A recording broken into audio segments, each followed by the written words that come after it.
Good evening and welcome to our special council meeting for Wednesday, October 11th.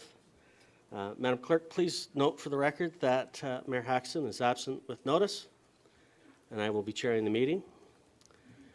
Mayor Haxton will be joining us at our next meeting, thus restoring order and stability to our council meetings. We'll move on to any declarations of interest. Seeing none, I will move on to our land acknowledgement. The town of East Gwillimbury recognizes and acknowledges the lands originally used and occupied by the First Peoples of the Williams Treaties First Nations and other Indigenous peoples. And on behalf of Council, I thank them for sharing this land. We also acknowledge the Chippewas of Georgina Island First Nation as EG's closest First Nation community and recognize the unique relationship the Chippewas have with the lands and waters of this territory. They are the water protectors and environmental stewards of these lands, and we join them in these responsibilities. Now, we're going to move on to deputations, and we have one deputation on our agenda. I remind folks that you have 5 minutes for agenda, and for everyone to be respectful and maintain decorum in our chamber. Mr. Petejan, I believe you're joining us. I think last time you were here, welcome back. Last time I was a little generous with you, so I am going to try and keep you to a tight 5 minutes this time. At 4 minutes, I will throw up my hand and show where you're at to give you 1 minute left. Okay? Welcome, and please, go ahead. Thank you, Deputy Mayor and Council. And I wish I knew shorthand. I could do it faster, but I'm limited. Thank you. Thank you for allowing me to present this evening. I will be referring to the Corporation of the Town of East Gwillimbury as the Corporation. On October 3rd, I spoke to Council with residents' concerns over the strategic plan, which included housing, 15-minute cities, and strong mayor powers. Our municipal governments operate under a radar with little interest from citizens. Meanwhile, non-government organizations advance their agendas. It is at this municipal level the United Nations Sustainable Development Goals for Agenda 2021 and 2030 is the foundation for the woke agenda that has influenced governments, policies, corporates, initiatives around the world. The SDGs, the objectives include unrealistic climate goals, the elimination of fossil fuels, expensive infrastructure, 15-minute cities, ESG objectives that are threatening to replace and undermine standard financial reporting. These directives are coming from non-governmental organizations such as the UN, IMF, G7, G20, World Economic Forum, World Health Organization, labor unions, Bill and Melinda Gates Foundation, the BlackRock, Vanguard, just to name a few partnerships and stakeholders. So don't be fooled. These are unelected parties using money, power, and position to influence governments at every level for their shareholders and members, solely for the purpose of control and profits. Canada is not a third world country, but a rich, vibrant G7 country that the world envies. The United Nations developed the SDGs to assist poor countries around the world, not G7 countries. So why are we adopting their goals and directives? In Canada, the Federation of Canadian Municipalities, FCM, is the organization that promotes these agendas, known as Big City Mayors Caucus. They met in Toronto on May 25th, 2023. The FCM receives policies from a variety of NGO agencies and passes them to city mayors, who then roll out the policies to municipalities. Have you ever wondered why every town follows the same initiatives? Some policies are outside municipal jurisdictions. Over 30 municipalities in Ontario have endorsed phase out of natural gas. Why? Because of climate activists who lobby municipal councillors while pursuing the UN objectives. Since April of this year, a climate emergency was called here in East Gwillimbury. What triggered it? What was the emergency? What was the reason? Who initiated it? residents have no idea that it's still in effect. Easy way for a lockdown. 2 weeks ago, I sat and listened to council discuss Places to Growth Act, housing, strong mayor powers, stakeholders. I listened to council say that the corporation is in a financial cash surplus, and yet municipal taxes went up 5%. Our community is made up of 75% green space, such as wetlands, conservation areas, farmlands, forests, parks. The corporation is projected to grow an additional 100,000 people in the next 25 years. And at the same time, Canada will double in population. The province is set to build 1.5 million new homes by December 31st, 2031. This will include infrastructure to support housing, transit, roads, utilities, and services. The corporation is committed to 4,300 new housing units to be built in 8 years. The province has provided housing incentives, or are these enticements to access the $1.2 billion provincial housing fund? But is 4,300 units enough for the fastest growing region in Ontario, or is that just the tip of the iceberg? It was suggested that the Whitebelt lands be used. This is not to be confused with the Greenbelt lands. Do residents even know this? Where is it located? Will these be the new 15-minute cities such as Queensville, Sharon, as per the strategic plan endorsed by council? Regardless, the province has the final say. The province is expecting a reply by October 15th. There has been a lack of transparency, feedback, and sharing of information to residents, as shown in the petitions submitted to council May 16th. Are we heading down the same road with these new issues? Why do we have a housing crisis? Simply put, federal, provincial, regional, and municipal policies are the root cause of this man-made dilemma, and yet no one is addressing it. Mr. Why are Petejan, if you could wrap up, we're at 5 minutes plus. I'm just about there, Mayor, Deputy. Why are we taking 100 acres of existing farmland and planting trees? I love trees, but isn't food more important? Have you been to the store lately? The corporation acknowledges the land of the Indigenous First Nation peoples. As cited, they are the water protectors and the environment stewards of the land, and we join them in these responsibilities. So who are the real protectors of the land? First Nations people or the NGOs? Why do we need strong mayor powers? Mayors have 3 key roles: a member of council, chief executive officer, and a regional council. The mayor does not make any decisions alone. New powers would allow the mayor to appoint municipal chief administrating officer, propose municipal budgets, propose related housing bylaws, and veto certain bylaws that could potentially interfere with provincial priorities. These extra powers could override council. Progress is inevitable, but these resolutions are not about progress or housing or powers, but rather by economic growth and wealth for partners, shareholders, and NGOs. Petejan, I I'm need right you to there. wrap her up. I'm right there. In closing, council's duty is to protect, serve, and support freedom, human rights, privileges given to Canadians within our Constitution. Anything less, and council has failed the people. Thus, the corporation should be vigorously opposing this provincial, regional mandate for housing and strong mayor powers, as it is not in the best interest of the people, but rather for the NGOs and the politicians. We are on a journey, and together we can make a difference. I would like to leave you with this quote from Ken Perot. Today is your opportunity to build tomorrow for what you want today. So be very careful of what you wish for. I thank you, and I'm open for questions.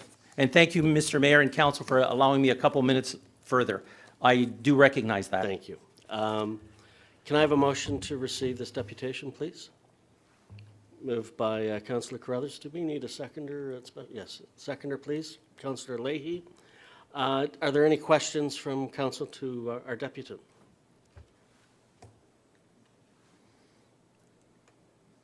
Okay. Again, you were thorough, and thank you very much, Mr. Petejan. Appreciate your comments and feedback. I will call a vote to accept this report. All those in favor? None opposed. Motion is carried. Thank you very much. Okay. And so we're now moving on to our resolutions. Notice of motion presented at the October 3rd, 2023 Municipal Council meeting for consideration of the October 11th, 2023 Special Council meeting. And that was, I believe, moved by Councillor Roy DiClemente. It was moved by Councillor Roy DiClemente and seconded by myself. Councillor Roy DiClemente, as you move this, I'll let you speak to it first. Thank you, Mr. Acting Mayor. I did want to actually do some editing of this. A couple of the clauses here refer to the strong mayor powers in the first one, and I'd like to move those to the second motion that we have before us, just because I think content-wise that would make sense. So I think it's the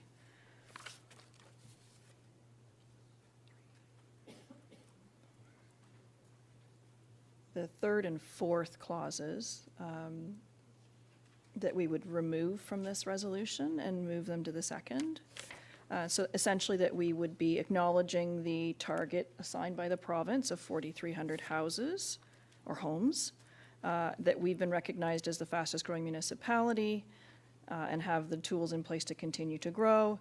Be it therefore resolved that we endorse and confirm our commitment to the assigned target, and that a copy of this resolution be provided to those who've been corresponding with us. So that's what I'd like to amend it to be, if you're okay with that, Mr. Acting Mayor, as you're the seconder on this motion. Yep, fine by me. Okay.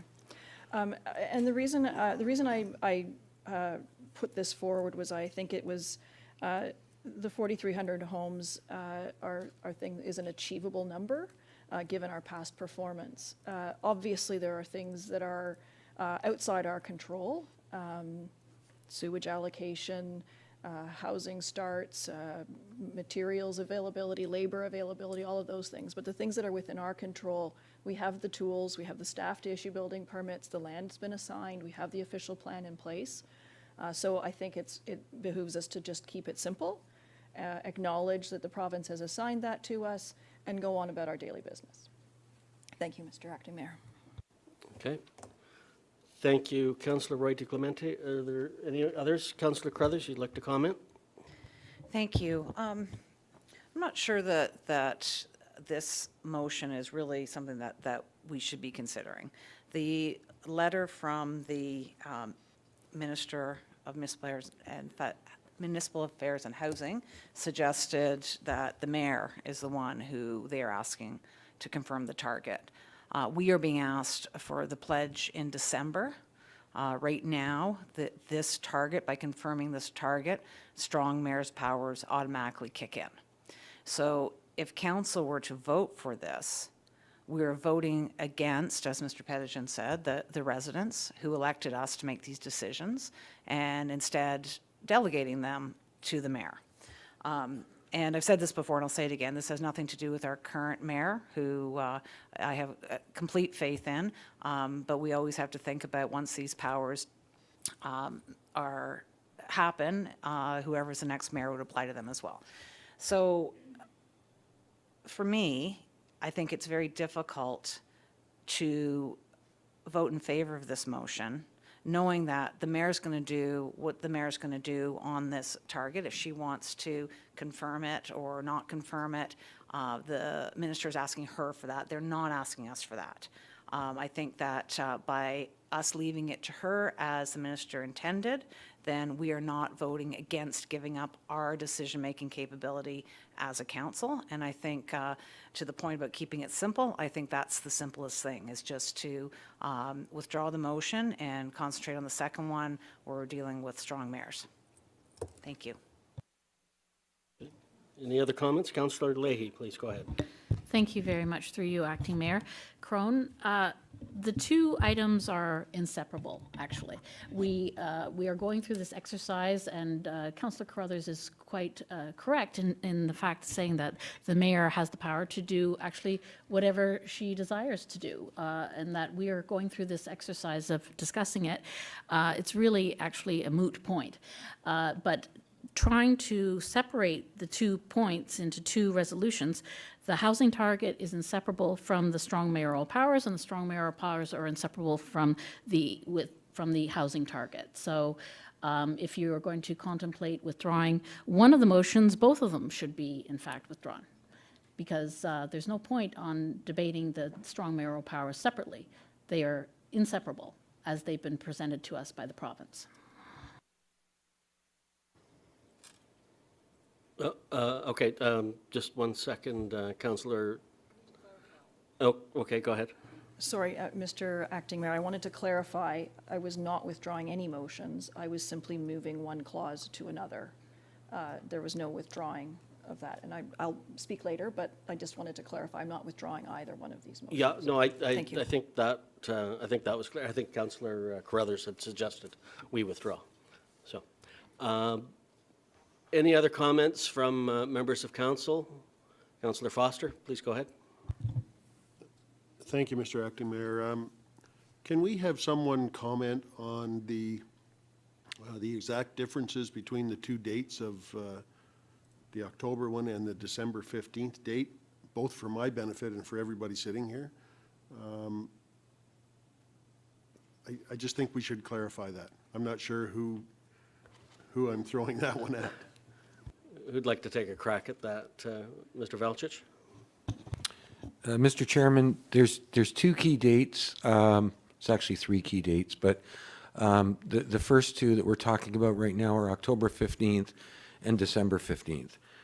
October 15th, the province has asked that we confirm the target that they set and that they communicated to us, which is 4,300 units by 2031.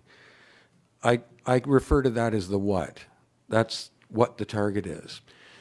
The pledge is really the how do we plan to position ourselves to meet that target by 2031. The pledge is due back by December 15th of 2023. So those are the 2 dates that I think you were seeking clarification of at this moment.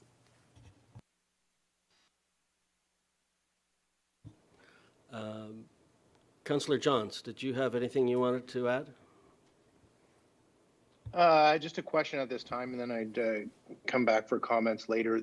So Councillor Carruthers has brought up a good point about the direction, and I just want to understand before we get into a debate on the topic, did the letter come from the Minister of Housing? Was it directed to the mayor? I understand that it was directed to the mayor, but and I understand other municipalities are debating this, but was the intention that the mayor makes the decision and the information comes from the mayor, or was the intention to say, Madam Mayor, please conduct a debate and provide a resolution back? I want to get clarity from staff on their opinion as to what should be undertaking here. Thank you, Councillor. I'll direct that to our town solicitor, Ms. Ingram. Through you, Acting Mayor Crone. The intention that you speak of, Councillor Johns, with respect to the minister's letter addressed to the mayor, simply asked for the mayor to confirm a target. The letter in itself, though, does not address the authority of the mayor to commit to certain things. So my view of the matter is you have to rely on our municipal law legislation that guides council as a body, and a minister's letter simply is a request, but it doesn't actually change legislation for which this council is bound. So in my view, you have to follow the Municipal Act legislation. If you wish to receive the strong mayor powers, or if you do not wish to receive the strong mayor powers, because that is the crux of the issue here. The 4,300 is not the issue.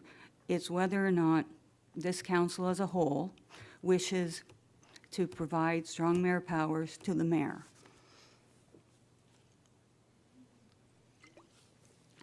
If it's council's direction or a view that it does not wish to engage in this legislation, then there are options available to this council to do so. The letter, if it goes from the mayor to the, return to the minister in response, it's because council has endorsed it to go, in my view. Councillor Johns, does that help? Great clarity. Thank you very much. Are there any other questions or comments? Go ahead, Councillor Roy DiClemente. Just as a follow-up question to our solicitor's comments, I believe, if I'm not mistaken, that there's also dollars being attached to this target. So while we may think that what the province is doing with strong mayor powers is egregious and insulting, we've used that language in this chamber in the past, and that hasn't changed anything. As I understand it, there's actually three parts. There's the housing target of 4,300. There's a financial incentive for the municipality to meet that, as well as the strong mayor powers, and they're inextricably linked. So we can't say we'd like the funding, but we don't want the strong mayor powers. Is that correct? Through you, Mr. Acting Mayor. That is correct. They are linked, and if you do not want the strong mayor powers, then unfortunately you do not get any of the money that's offered under that fund. Mr. Acting Mayor, Go ahead. so that was the crux for me, is the fact that from a responsibility to our community, I've seen in the past where we have left money on the table, and we've come to regret that decision, and I don't want to see us lose track of the fiscal responsibility we have here. Thank you. Go ahead, Councillor Carruthers. So I'm seeing this play out in other municipalities, and I'm seeing other mayors confirming the target without a resolution from council. I'm also seeing other municipalities declining the strong mayor powers, for what it's worth. Now, what the province ends up doing with that is obviously beyond our control.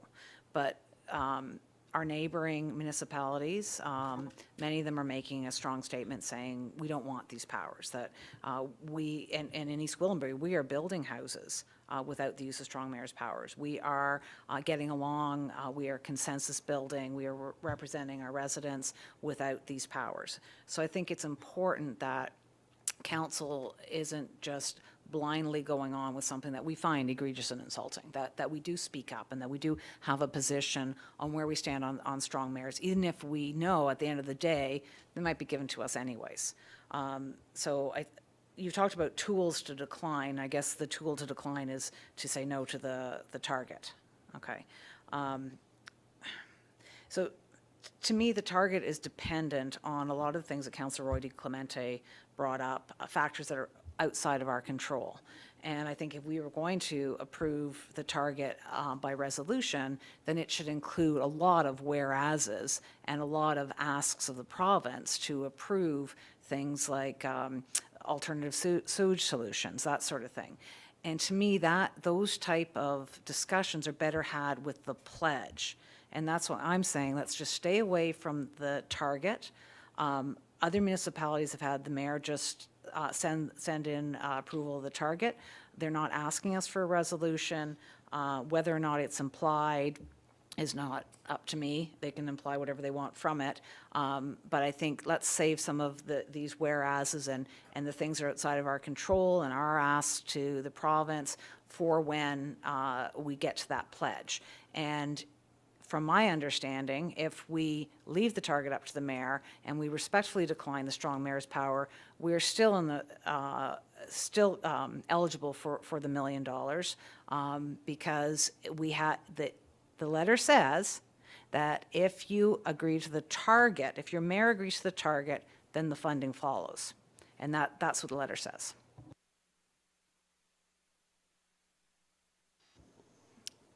Any other comments? Councillor Leahy?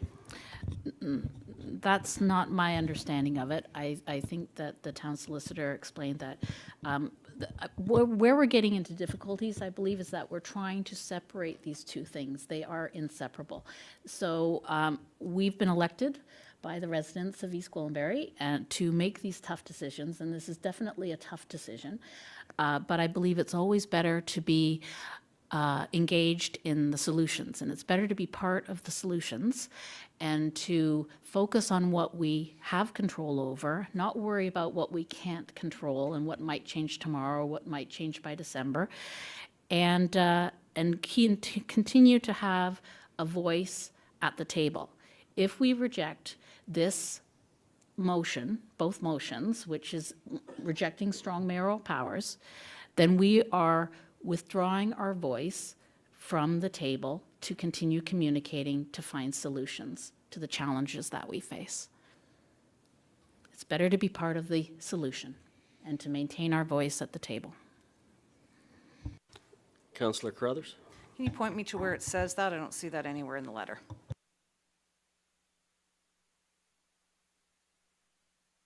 Which letter are you referring to? Sorry, the letter from the minister, I don't see anywhere in that says if we respectfully decline the strong mayor's power, as other municipalities have, that we no longer have communication or whatever from we don't have a seat at the table. Let's just put it that way. But I don't know what we're losing by saying that we respectfully decline strong mayor's powers. And now we're debating both motions at the same time, but Councillor Leahy is linking them, so I'm not really sure how you want to handle that, Mr. Mayor.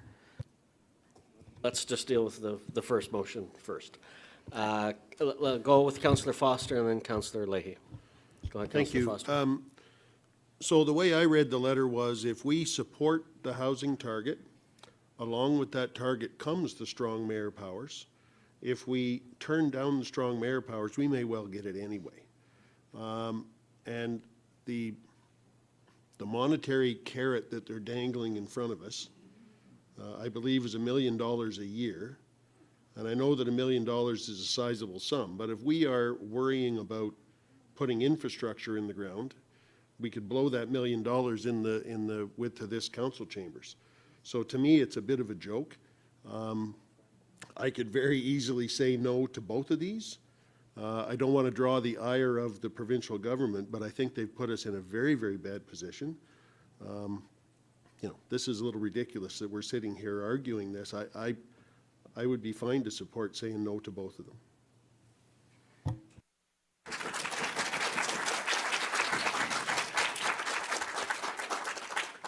Councillor Leahy.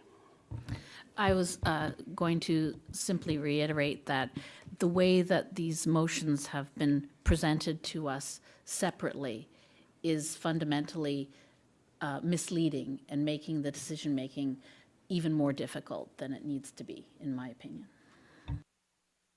Thank you. And point of order, I would encourage people to refrain from applauding.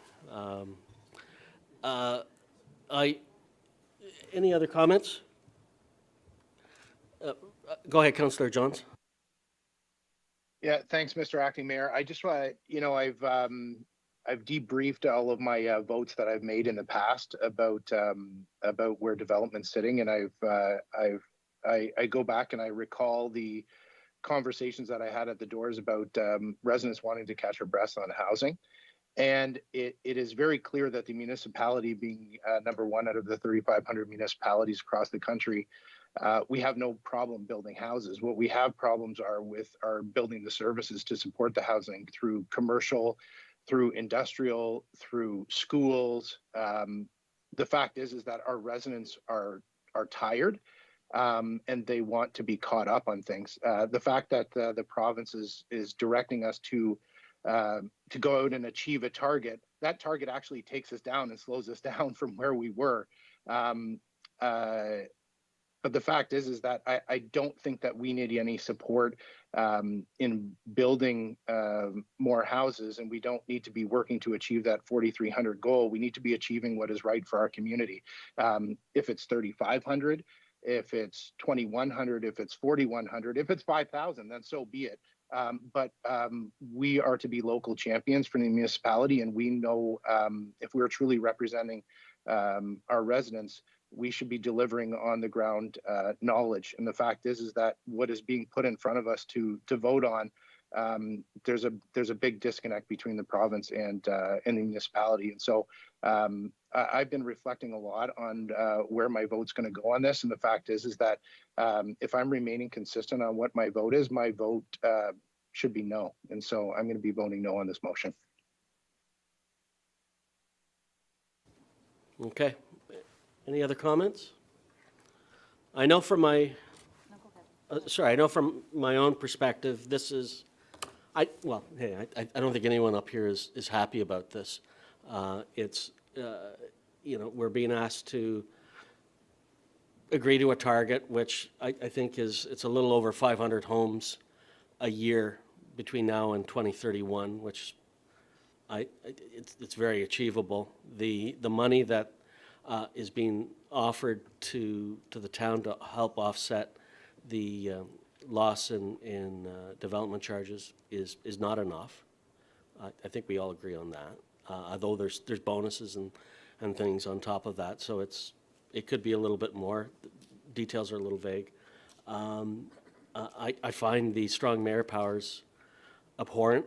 I think in the wrong hands, there's going to be some ugly stuff that comes out. And I think it's just a matter of time before someone in the media finds where it's been abused. And so again, I'm not happy about this at all. And we've seen other municipalities that have decided not to play ball with the province, and they suddenly find themselves under a financial audit. And so, you know, I would rather play nice with everyone and hope that you're treated with respect in return. I know that doesn't always happen in this world, but I'm very conflicted on this. I think the goal is achievable, but I think the strong mayor powers are abhorrent. So I'm very torn and frustrated by this. Councillor Carruthers, you had a comment, and then Councillor Leahy. Go ahead. Thank you. I have the minister's letter up in front of me. It's addressed to Mayor Haxon. It says further to my letter in June, the ministry has now set a specific housing target for the town of East Gwillimbury of 4,300 new homes constructed in your community by 2031. I'm asking that you, as the head of council, to respond in writing by October 15th, 2023, confirming your commitment to meet this target. It's not asking for the town's commitment. It's not asking for a council's commitment. And it says, to further support municipalities in delivering much-needed housing, the government will also extend strong mayor's powers to the 21 municipalities with newly assigned housing targets, provided that the head of council has committed in writing to meet their provincially assigned targets. So as long as the mayor sends the letter, then we're all on the good side of the province, and all this doom and gloom about what happens if we get audited or what happens if the province doesn't like us anymore, that's not what they're asking. You know, at first I was very upset about this because I thought that the province was asking us to vote to give away our powers, but they're clearly not. They're asking the mayor to agree to the target. Then we get an opportunity come December, we'll do it before December, it's due in December though, to talk about what that housing pledge looks like, what things that we need to do as a town, what makes sense as far as this target goes. So I really think that we need to think very clearly on this motion. Are we directing the mayor? Because it certainly doesn't say that. And what if this motion fails at this table? Then what does the mayor do? So I just think we've waded into something that is extremely problematic, and the easiest way out is to pull this motion, because I think it puts us in a very difficult position, both if it passes and if it fails. Councillor Leahy, you had a comment. Yes, thank you very much, Acting Mayor Crone. Well, with that logic, we should withdraw both motions. Basically, effectively, we are saying there is really no point of us even having this conversation if the mayor is going to respond with a letter, making her her intent known as to how she likes to proceed. So we do not have to have any motions to vote on. Both motions could be withdrawn, and I'm not feeling comfortable with the way that these two motions have been separated, voting on either one at this point. And then we can have further debate in December with regard to the pledge. That's effectively what you're saying, as far as I understand, that there is no point in having these motions and having this discussion if the decision is already going to be made by the mayor, and we have no control over that. Question to you, Councillor Carruthers. So you're absolutely correct on the first motion. The second motion talks about if the powers are bestowed on us, we are asking that the mayor give us notice. So it's not about the provincial government at all. It's saying that if the powers are bestowed on us, then here's how we as a council want to handle this. So the second part of the motion, I think, was separated out because, as you'll see, the first one was to be sent to the province. The second one is internal council business. That doesn't get sent to the province. It's a way for us to have something on the record to guide the head of our council, how to let the head of our council know what the expectation of this council is, and it's very appropriate to do that in the form of a motion. Any other comments? Okay. I'm going to call the vote. All those in favor of the motion, go ahead, Councillor Leahy. Since there were changes made to the first motion, could we please have the revised motion on the screen before we vote? Yep, good. So we all good understand catch. what we're voting on? Can we just magnify that a bit, Through Madam Mr. Clerk? Chair, the portion that's in red is the section that was proposed to be taken out of the resolution by Councilor Roy DeClemente. So I'm just going to zoom it I'll in. give everyone a chance to give that a read.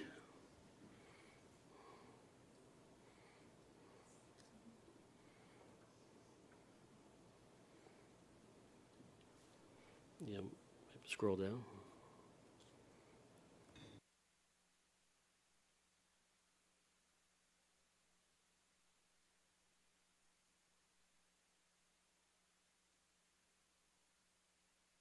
Has everyone had a chance to read it?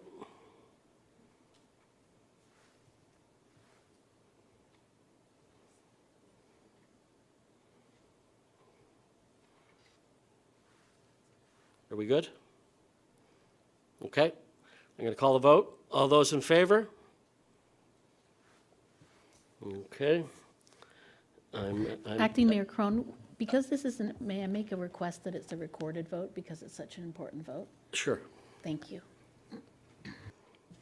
Through Mr. Chair, just bear with me for Go a right moment. ahead, I'm Madam just Clerk. gonna bring forward the recorded vote sheet.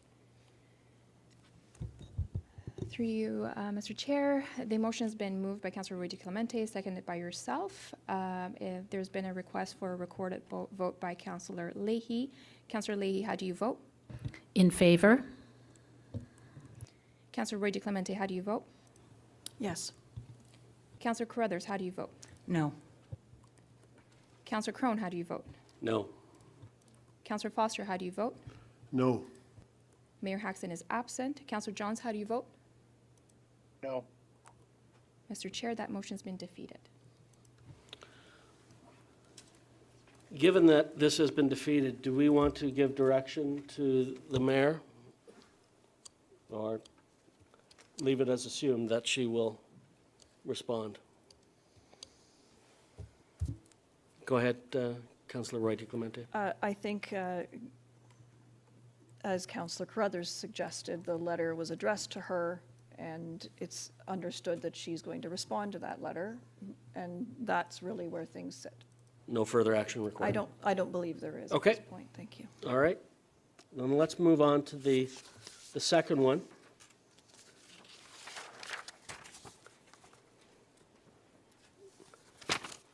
And I believe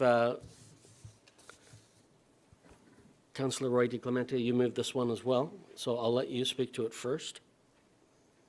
I think we already had some conversation about this just a few minutes ago, but ultimately, this was really a mechanism, as Councillor Carruthers suggested, a mechanism to, an internal operation, I guess, is the best way of putting it. It's not a document that would go to the province or to any other parties. Obviously, it's part of our minutes, and it becomes part of the municipal record. But ultimately, what it comes down to is, should the strong mayor powers be handed to our mayor, that mayor would then, based on our request, give us notice, appropriate notice, if they, and I use that pronoun carefully, if they choose to use them, then they would let us know. That's really what it came down to. As I said earlier, I feel very similarly to my colleagues here at the table that this is, it's undemocratic, and it's offensive, and I want no part of it. But it's something that's being done to us, and we can kick and scream, but I think we'd be tilting at windmills. And so from my perspective, this is really about trying to do what's best for our community and keeping it simple. Thank you. Okay. Any other comments, follow-up? Councillor Carruthers?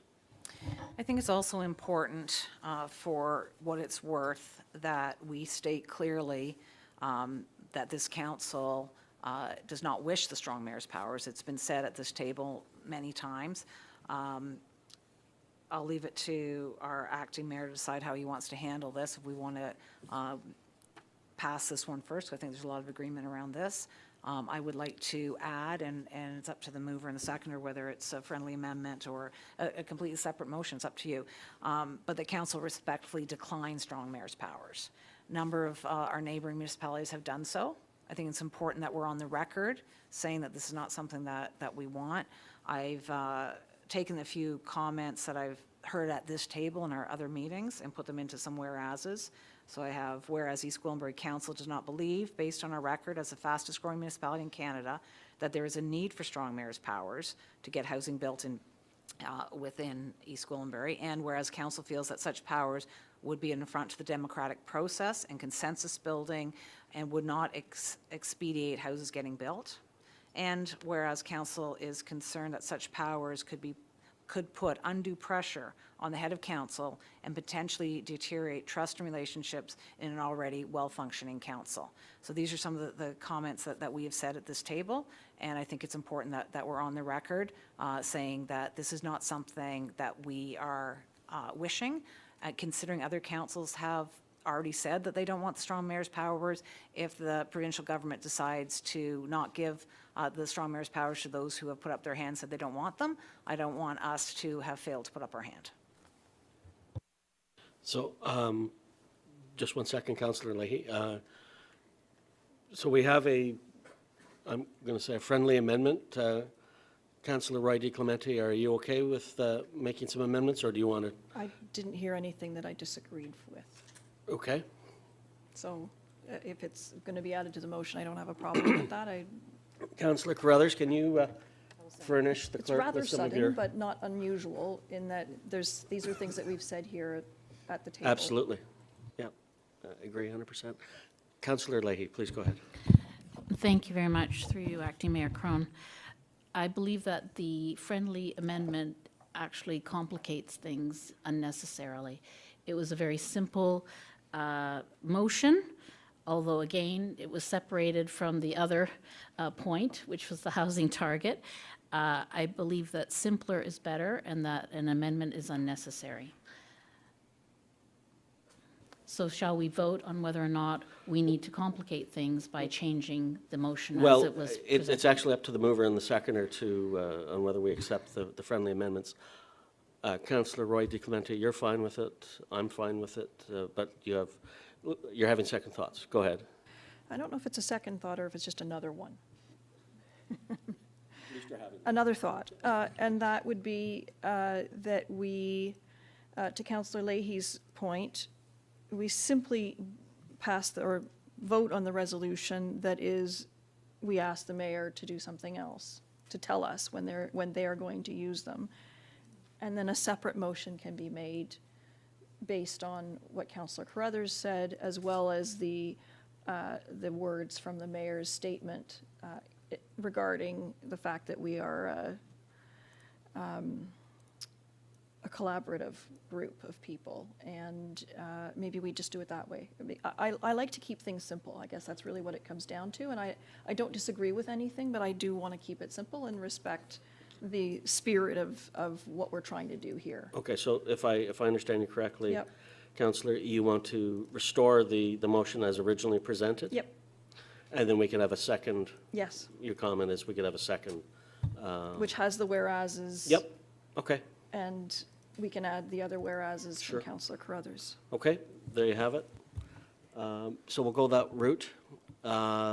Any other comments on the, clerk is busy typing here. Do we have any other comments on this as presented? Councillor Leahy. Yes, would you put it up for everyone's benefit on the screen, please? Yes, thank you. And also a recorded vote would be probably suggested. There you go, Madam Clerk. Through you, Mr. You're Chair, working just tonight. Bear with me for a moment.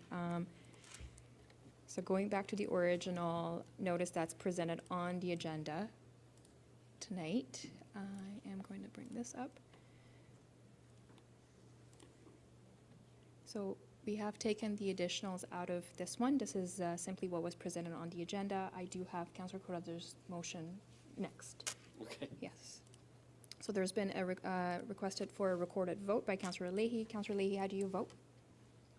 In favor? Councillor Rudy Clemente, how do you vote? Yes, Councillor Carruthers, how do you vote? Yes. Councillor Crone, how do you vote? Yes.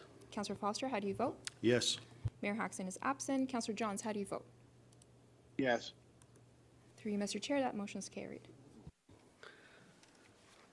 Excellent. Okay, so you have the skeleton of a third motion now. Can you maybe bring it up on screen for us? Through you, Mr. Chair, initially there was a proposal to incorporate the deleted sections from the initial notice of motion and then merge them with the motion that's been presented by Councillor Carruthers. So the blue section, the text is from the initial motion that talks about the statement that the mayor provided at the September 6th meeting, and then the balance of it is the whereas clauses presented earlier by Councillor Carruthers. All right, so who wants to claim ownership of this? Councillor Carruthers, and seconded by Councillor Foster. All right. Do we have any, maybe give everyone a chance to read it, and then we can have discussion. Can we just flip the whereases, because I think the whereases that have been added in blue should go right before the, oh, you know what, it doesn't matter. There. All right. Okay, I'll just give everyone a few minutes to read this.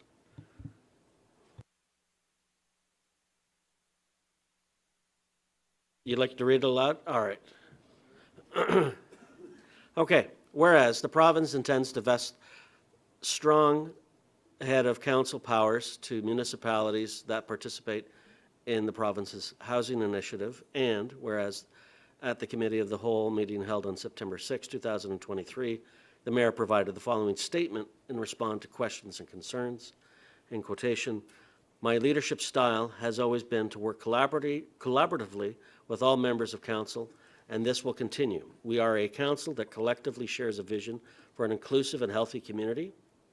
As an elected municipal council, it is our responsibility to ensure we succeed in delivering the needs of our residents, and to achieve this, guided by our strategic plan, my commitment is that we will continue to be a team and to work together," end quote.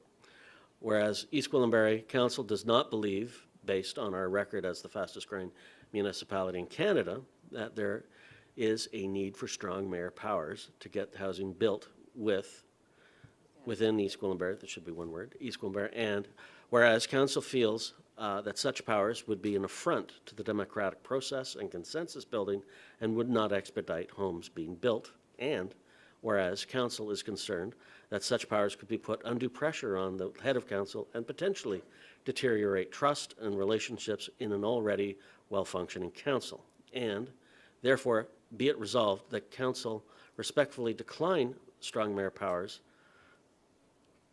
and that a copy of this resolution be sent to the Minister of Municipal Affairs and Housing. Okay, there you have it. Any questions or comments, feedback? Councillor Leahy, go ahead.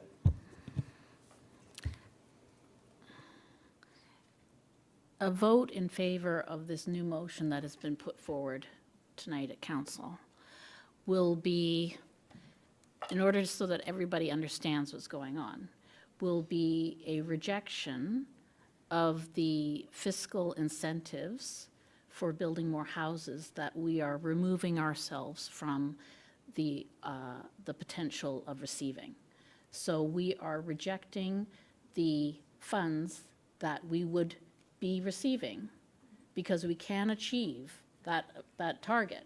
It's a very achievable target, so we will be rejecting those funds. And I just want everybody to understand that we will be rejecting those funds, as well as, I believe, potentially causing damage to our relationship with the province. And it is more important when we make these tough decisions in terms of doing what's best for residents, is maintaining a relationship and a dialogue and having a voice at the table. And if we vote in favor of this motion with these whereases, we will be removing ourselves from that dialogue.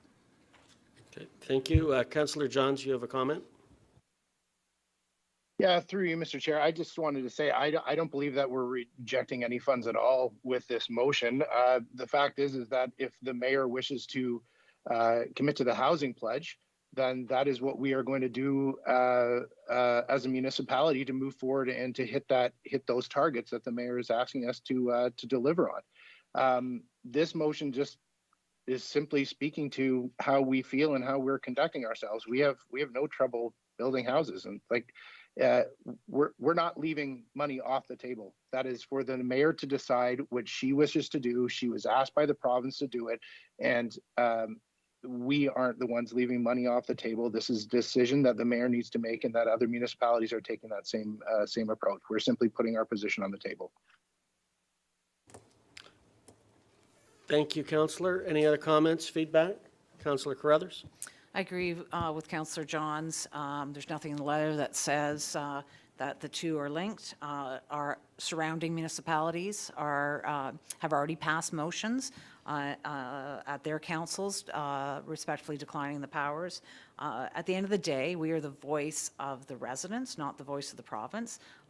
We are here at the will of the province, to be sure, but to reflect the voice of the residents. And the residents want the people they elected to be making the decisions, not a minority of council, but a majority in true democratic fashion. And so I think it's important that we convey that voice to the province, that is not something that this council feels would serve the residents of East Gwillimbury. Councillor Roy DeClemente and then Councillor Leahy. Thank you, Mr. Acting Mayor. Through you, I just would like to get the town solicitor's opinion on whether, if sending a copy of this resolution would mean rejecting the funds from the province, or whether this needs to just remain an internal resolution. I Sure. want to make sure that we aren't leaving money on the table. As I said before, that's the only reason why I was supported the prior motion, was we were going to leave money on the table, and I didn't want to see that happen. Madam Solicitor? Through you, Acting Mayor, the rhetorical question that I'm left with after hearing the dialogue is that will the mayor send the letter confirming the target if council has rejected the strong mayor powers and rejected the opinion that council acts as a body for these decisions, notwithstanding a letter that came from the minister. In the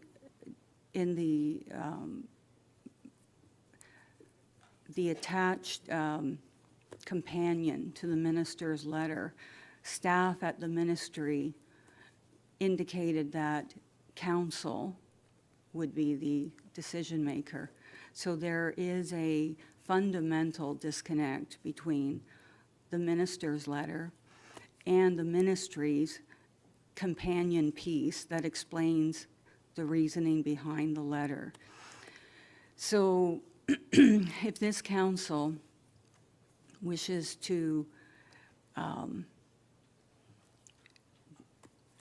disregard its legislative authority to hold that decision,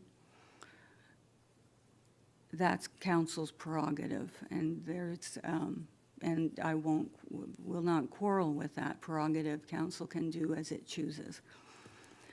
But the question that I'm grappling with is the mayor, who has indicated in her remarks, and which is part of this record tonight, that she will continue to act collaboratively, like this council has always done.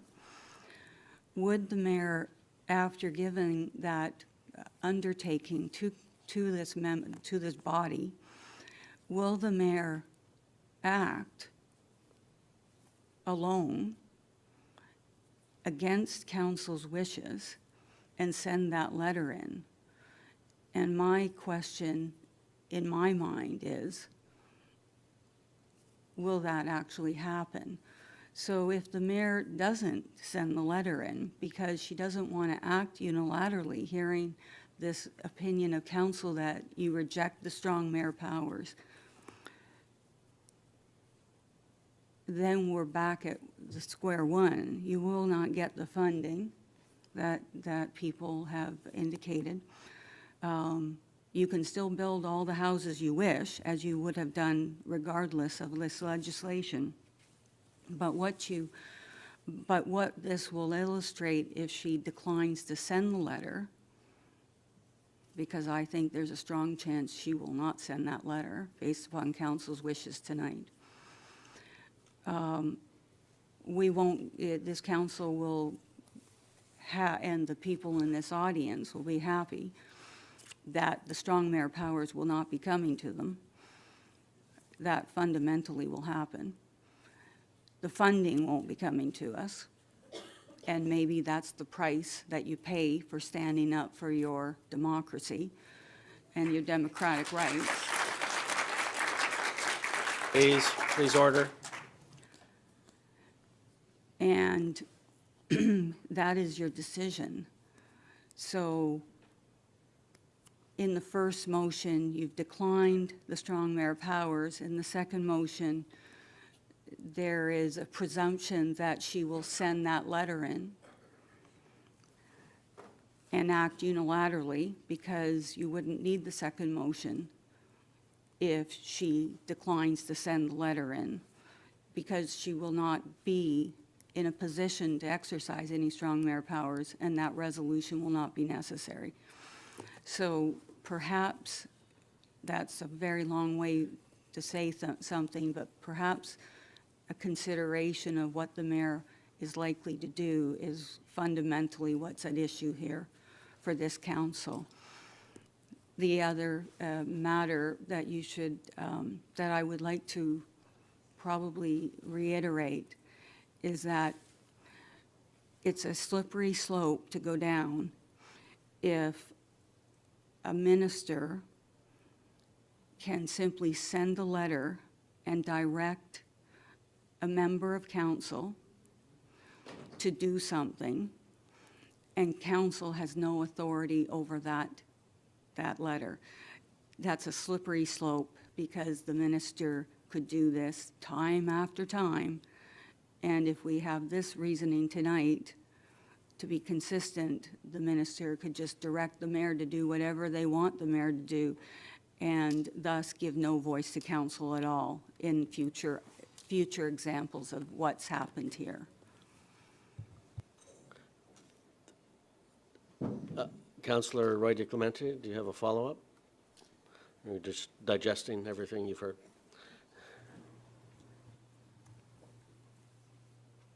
I have really struggled with all of this for weeks. And putting forward these resolutions, what I was trying to do was say quite bluntly, yeah, province, whatever. Literally. Because we've kicked and screamed in the past with no results.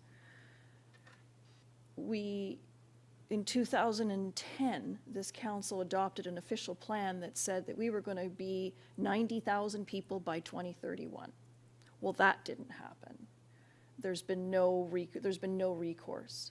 The province directed York Region to come up with a sewage solution to send sewage into Lake Simcoe, or treated effluent into Lake Simcoe, and then sat on the EA for almost a decade.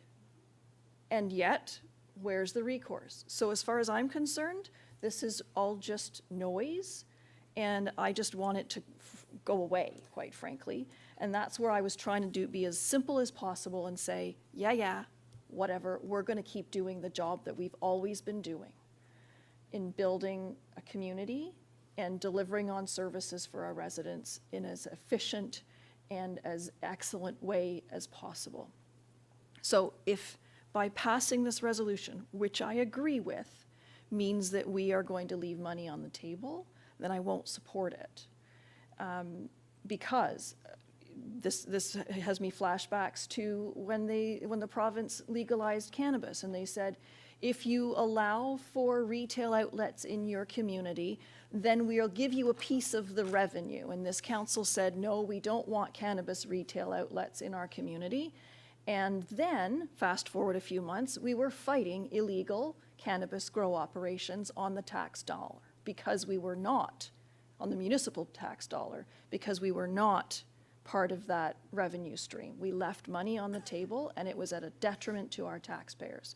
So I agree with this resolution, but I won't support it if it means that we are rejecting those dollars on the table, and because as far as I'm concerned, it's somewhat of a moot point. Thank you.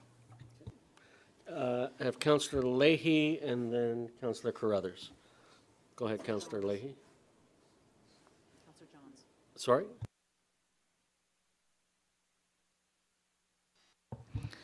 Go ahead, Councillor Leahy. Thank you very much for your comments, Councillor Roy DeClemente.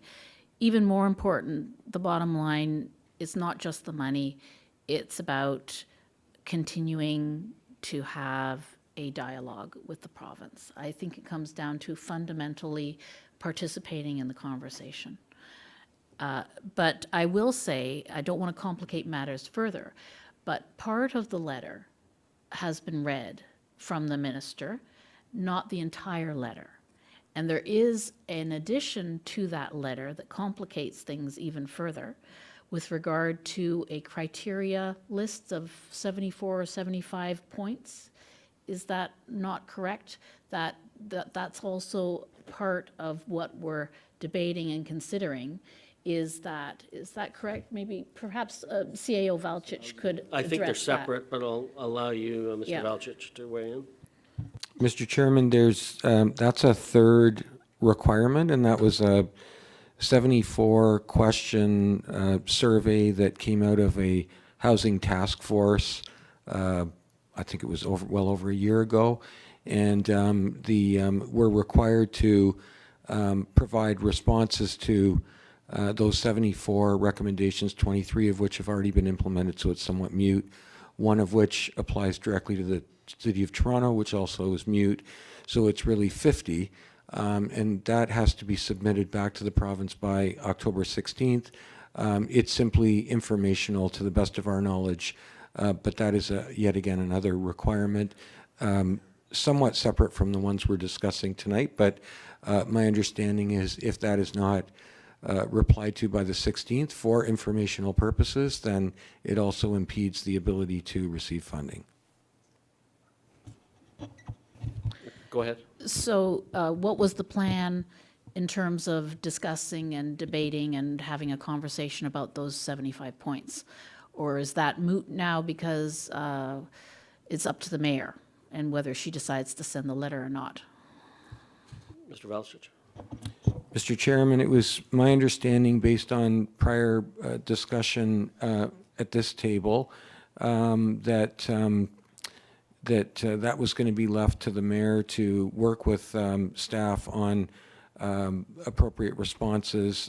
The staff have worked with an external facilitator to go through those 50 items just to provide feedback. Again, it's our understanding that that's simply informational for the province, and so that was going to be discussed with the mayor and submitted on or before the 16th in order to ensure compliance. Thank you for that Okay. clarification. All right. Thank you. Thank you. Councillor Carruthers, with your indulgence, I'm going to ask Councillor Johns to speak. He hasn't spoken yet, so please go ahead, Councillor Johns. Thanks, Mr. Chair. I put my hand up when our solicitor was speaking because I wanted to, not sure if I want to riff on some of those comments. I'm not sure if I'm looking for an answer, but I do want to make a comment off some of the things that she said. Two terms that she used. She said, if the mayor would go unilaterally or go alone. I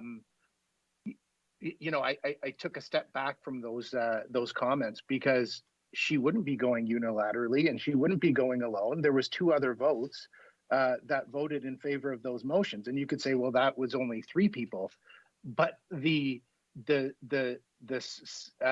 slippery slope that we are going down is the fact that listen, we don't even have to call it a slippery slope. Three votes under strong mayors is a passed vote. So the tone in which the solicitor delivered it, it was unilateral. And by the way, this is not personal at all. I'm just making a comment. The tone on the unilaterally and going alone, I don't think that at all. This could just be the beginning of a new way of doing business. If this is the new way of doing business, it doesn't have to be ominous. The fact is that if the mayor wishes to support the housing pledge and then we receive the strong mayor's powers, I think the residents of East Gwillimbury need to know that 3 votes carries some important motions. And so this could just be how the future is. We didn't create these rules, but I do want to clarify, the mayor, if decides to send the letter, it is by no way unilateral, and that she is not going it alone. She's going with 3 votes, and 3 votes is all it would take in the future as well for other votes. Thank you. Councillor Carruthers, back to you. Thank you. Okay, so from governance perspective, a defeated motion does not give direction. So this council is not giving the mayor direction to decline the housing target. It was a defeated motion. We all spoke on multiple occasions that we think 4,300 is actually achievable. We've had workshops on it. We've talked about it. There's no reason for the mayor not to sign the letter if she so chooses. There was no direction given to council. If there was a subsequent motion that said that council does not think we can meet these targets, that the council does not want the mayor to send the letter, then that is giving direction. But we, by defeating this motion, we have provided the mayor with no direction on this. So I think that we need just to back it up a little bit, and before too much doom and gloom that the sky's going to fall because the mayor can't sign this because we defeated a motion, I think we need to just remember our Robert's rules and realize that no motion was agreed to, no direction was given. To Councillor Leahy's point, the 74 points that you're talking about was a separate letter. It's not in the letter that we are talking about here. And I don't want to get into the whole thing about cannabis, but from municipalities that did accept it, they ended up losing more money in enforcement of retail cannabis than they ever got from the government. So I don't think we should rehash that whole debate here, and I don't think that we left money on the table in that situation. And the illegal grow-ops was a wholly separate thing that had nothing to do with the retail. And I think that we've are on uncertain grounds, because we don't know how the province will react, but knowing that our surrounding municipalities have respectfully declined the strong mayor's power, I think we're in good company. I don't think we're going to be out on our own. I don't think we have a strong voice at the table at the best of times. So that's why I'm putting this motion forward, because I think it's important that if the province looks around and says, oh, wow, there's some municipalities who don't want these strong mayor's powers, here they are, then they don't get them. And I just think we need to put up our hand and actually say what we've all been saying at this table in the form of a formal resolution. Please. Any other further comments on this before we, okay, go ahead, Councillor Leahy. One last comment. It's about comparing East Gwillimbury to other municipalities. Other municipalities do things differently than East Gwillimbury does on many different fronts. And we are unique. We are the fastest growing municipality in all of Canada. And we should be making decisions what is best for the residents of East Gwillimbury and the taxpayers of East Gwillimbury, and not comparing ourselves to make a decision according to how others are making their decisions. We should be able to make a decision according to what is right for the residents of East Gwillimbury as councillors for East Gwillimbury. Thank you. Okay. All right, let's call the vote on this motion. Madam Clerk, could I get you just to throw it up on the screen there for us? I've read it once. Can I get a recorded vote, please? Sure. You got more than you bargained for tonight, Madam Clerk. Through you, Mr. Chair, this motion's been moved by Councillor Carruthers, seconded by Councillor Foster. Councillor Carruthers, you've requested for a recorded vote. How do you vote? In favor. Councillor Crone, how do you vote? Yes. Councillor Foster, how do you vote? Yes. Mayor Haxton is absent. Councillor Johns, how do you vote? Yes. Councillor Leahy, how do you vote? Against? Councillor Ray DeClemente, how do you vote? No. Through you, Mr. Chair, that motion's been carried. Thank you very much. And that takes us through that portion of the meeting. We're on item F. I'm going to suggest we take a quick 5-minute recess. And I know allow our presenters to a chance to set up. Others here in the chamber, if you're more than welcome to stay and take part in this workshop. And if you otherwise, if you'd like to leave, now is a good time. We're going to break for a quick 5-minute recess.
Folks, if we could just take our places again.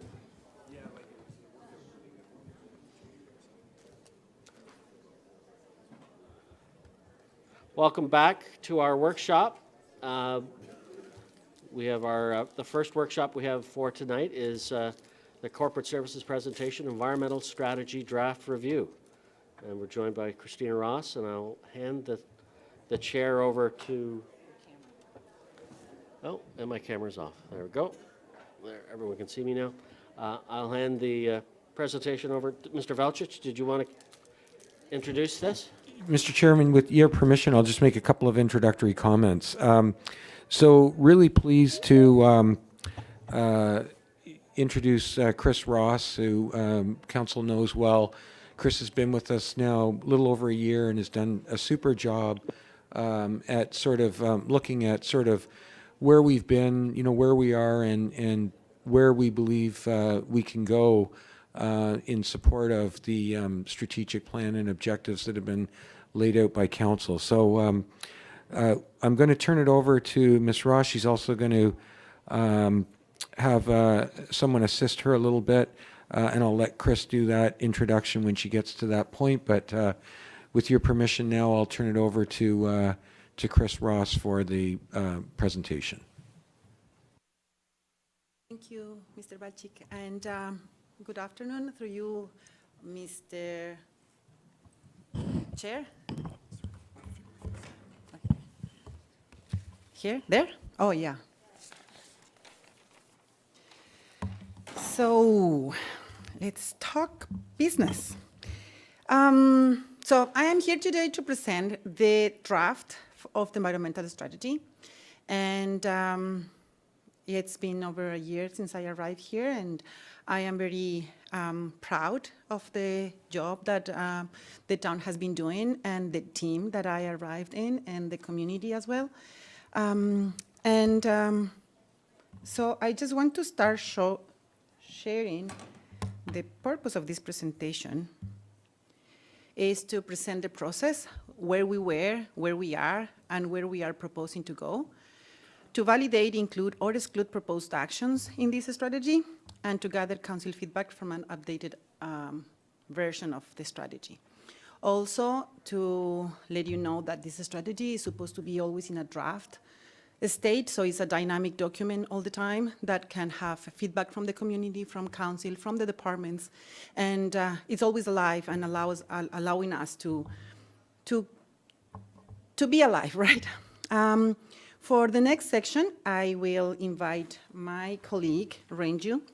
She was with the town before me, and she started a process that led us to the town deciding to create this position, and she's going to explain that better. So please, Renju.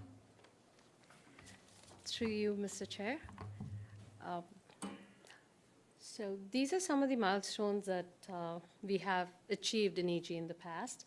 And to tell you a bit about my journey, it started with the Environmental Initiative Program in early 2021 as part of the CEO internship program.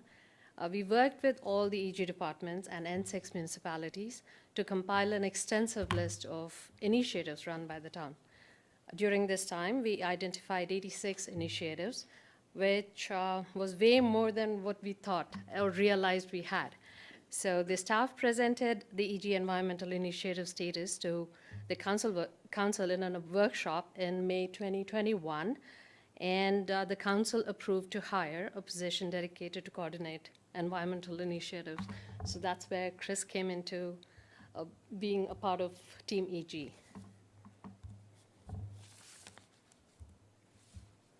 Sorry about that. There we are.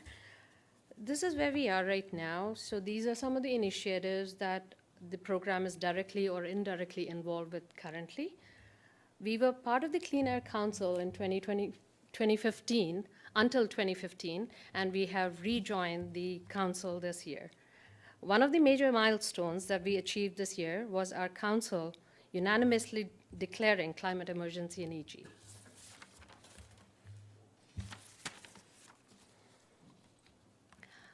So we have actively led workshops and presentations for staff, residents, and youth in our community.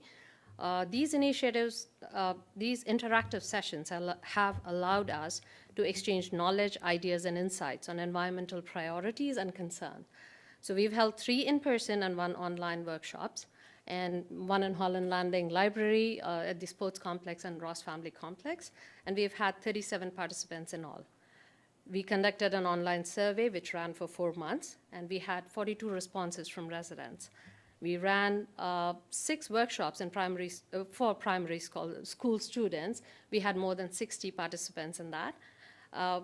We had an Earth Day booth at the sports complex. Sorry about that. We had an Earth Day booth at the sports complex. We distributed more than 100 cleanup kits to residents to help us clean up the community. And we picked up the garbage after that. So that was a very good campaign. We had 32 households that participated in No More May this year, and that has been growing every year. We've had booths at the farmers market every month. In a total, we had over 350 residents involved in all community engagements.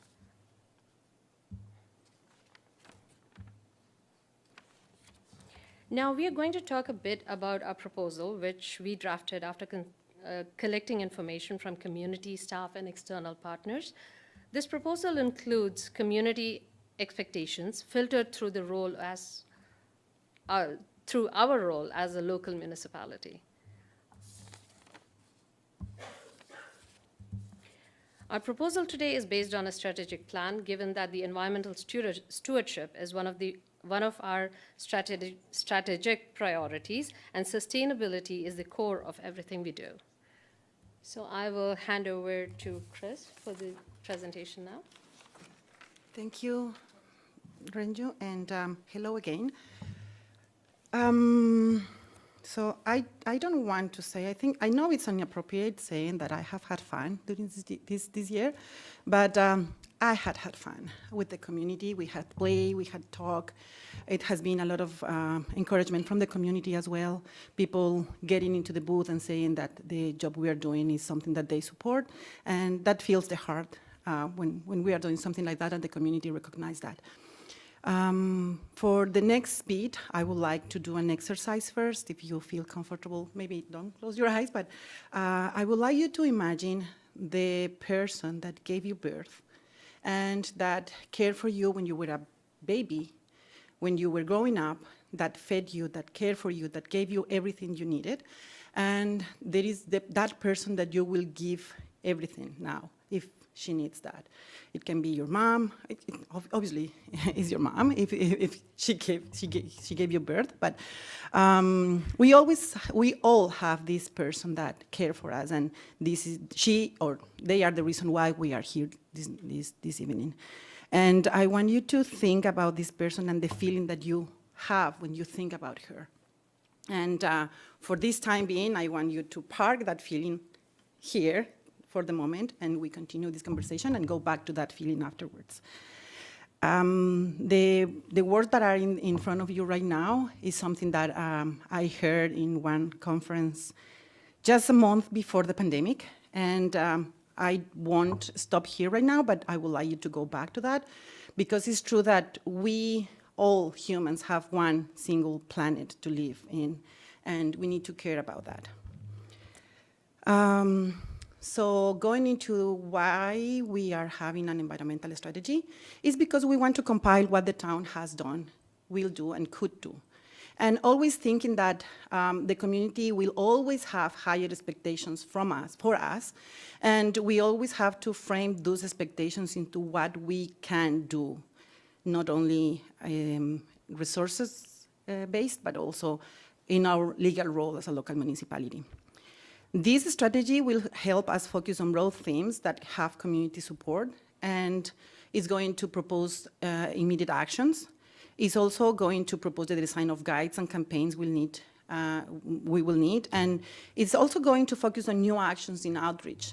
This is something that the community spoke really loud during the workshops, that they want to be more engaged with the town in environmental stewardship.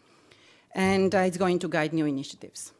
So, but but what are the benefits of having an environmental strategy? What we are having out of it? So it's not only for environmental protection. It's going to guide us to yes, protect the environment. It's also going to guide us to comply with regulations, to save some money, because in our actions, we might save some energy and some waste production and water and wastewater. It's also giving us reputation and brand value. More and more people are caring about where they are living, and that the institutions they are represented for have these values about caring for the environment. And we want to have that reputation of caring for the environment. It's not that we already have that. It's already in our strategic plan, and it's already in everywhere we do. But also give us the opportunity to have a competitive advantage for investment. It's improving employee engagement, demonstrating leadership, and engaging the community and fostering partnerships. But overall, it's promoting environmental sustainability. So the vision and mission of this strategy is rooted in the strategic plan. And knowing that the strategic plan was also presented as a dynamic document, from this strategy, we are proposing to have a little change in the strategic plan, in the strategic priority, from preserving and protecting our natural environment to protecting and restoring the environment.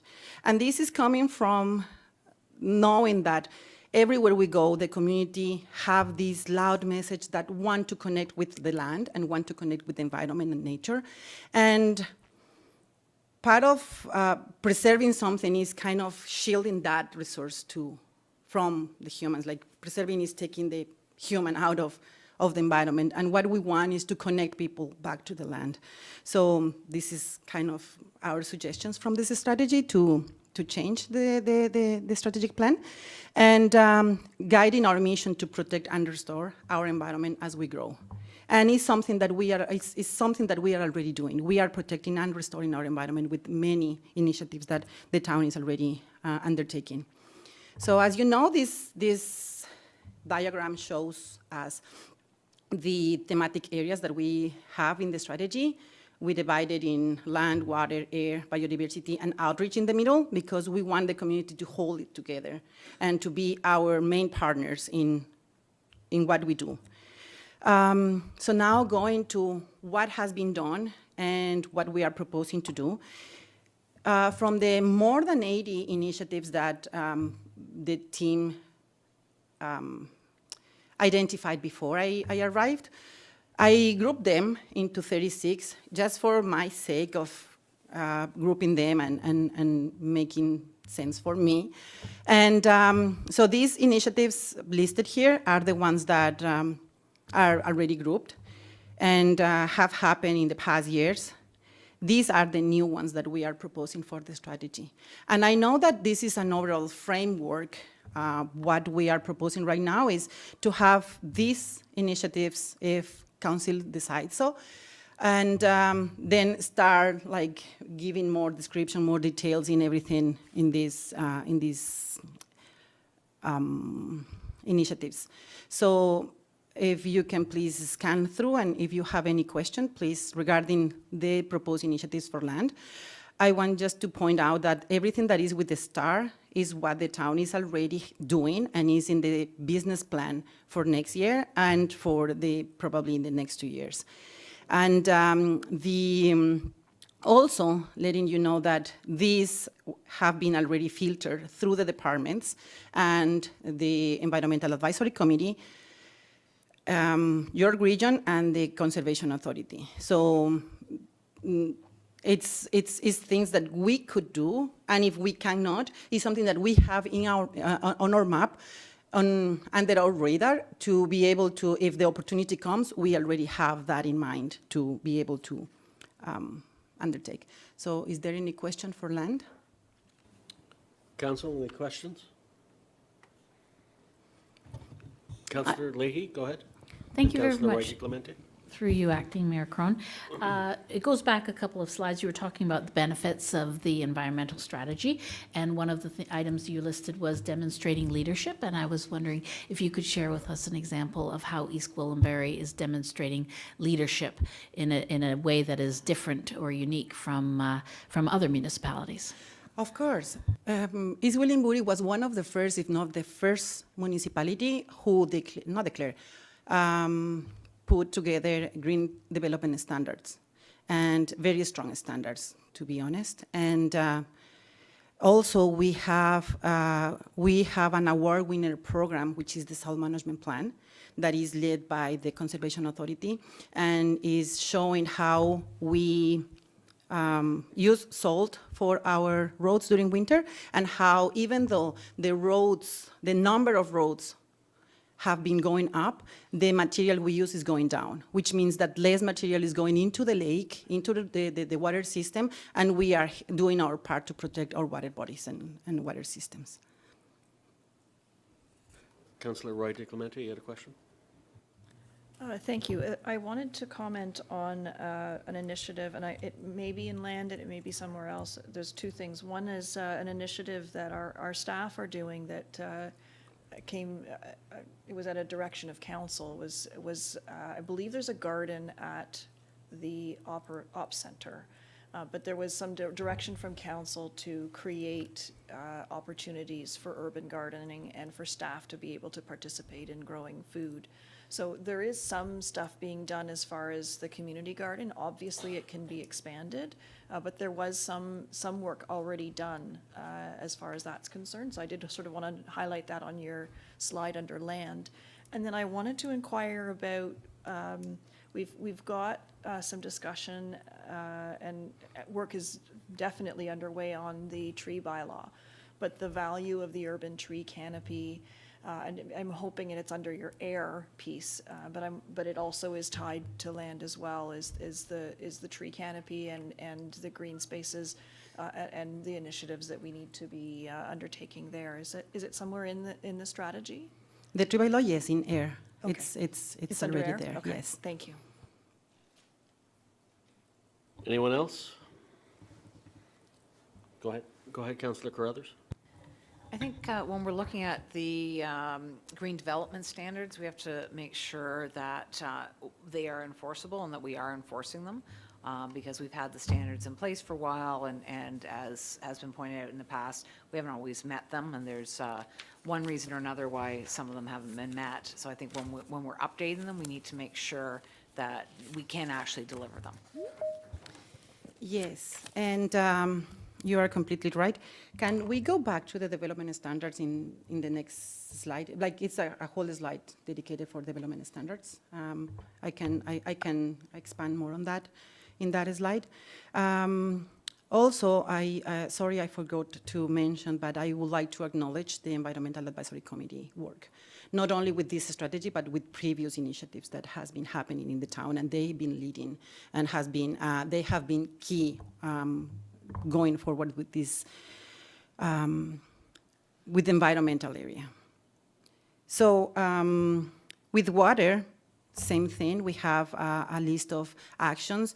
Please, I don't want anybody to think that what we are proposing is way more than is been already happening. As I explained before, the list is grouped from the initiatives that the team found previously, just for not overcrowding the documents, but it doesn't mean that the town hasn't been doing a lot of stuff. So with the proposed initiatives in water, the same dynamic works here. Everything that has a star is something that is already in the plan. And there are initiatives that the community want. There is one specifically that is not here, but is something that we might just have in our radar, is the river cleanup. That was already a conversation that we had with the Conservation Authority, and it's something that is not part of our role, but it's something that it's something that is important to us. Any question regarding water? Also, sorry. One of the initiatives, strong initiatives here in water is the water conservation strategy. I have also a whole slide for that strategy. If we can like talk about that further in that slide, that would be nice. But if you have any other question related to water, please let me know. Councillor Carruthers? A question on the previous slide, it said signage. What is signage? Oh, it's about, yeah, this. It's the signs that I think CP Parks put on water bodies to avoid, to keep people out of these places during winter especially. Okay. And it is directly related with the environment because we will need more signage now that the temperatures are being like erratic. Fluctuating. And to make sure that kids don't go into the lake and can get injured. So it's back in the 90s when I was on the Environment Committee, one of our initiatives is that we spray painted fish on all of the storm drains to remind people that the water that is going down the storm drain is going straight into the lake. And so that encouraging people not to pour paint and stuff down the storm drains. I'm not sure that people think that way anymore. Hopefully everyone has grown up past that. But when I saw signage, I thought about, some signage that talks about not polluting things into the storm drains. And then one other question I had is, at our last meeting, we talked about flushing and all the flushing that we have to be doing. Is there a role for that in here, or does that maybe just go under water conservation? It goes into water conservation, yes, and given that we had that conversation during our council had that conversation, is something that is not new for the department, but I mean for CIS, but we need further discussions on that. But yes, of course, it's part of water conservation, and because it also speaks about energy savings, not only water savings, but energy savings, and that relates to the other stuff that is going on into our planning, so yes. And thank you so much. This is a fantastic presentation, how you've delved into everything that we're already doing, and I also identified all the things that we could be doing. So I think this is a fantastic roadmap for us, so thank you. Thank you. So with air, as I said, same dynamic, a lot of initiatives that the town has been doing, and then the stuff that we are suggesting. And this list is shorter than the other ones, but it has the most. I just feel tired every time that I see this slide. And it's because we have the updating of the community energy plan. We had our first community energy plan in 2012, and we need to update that to current data. And also there is a lot of other technologies and other ways to have our energy audit. So we can first incorporate how we can save energy in the corporation and then with the community. The Green Fleet strategy has been something that has been going on for a while. We are also planning to develop a climate action plan.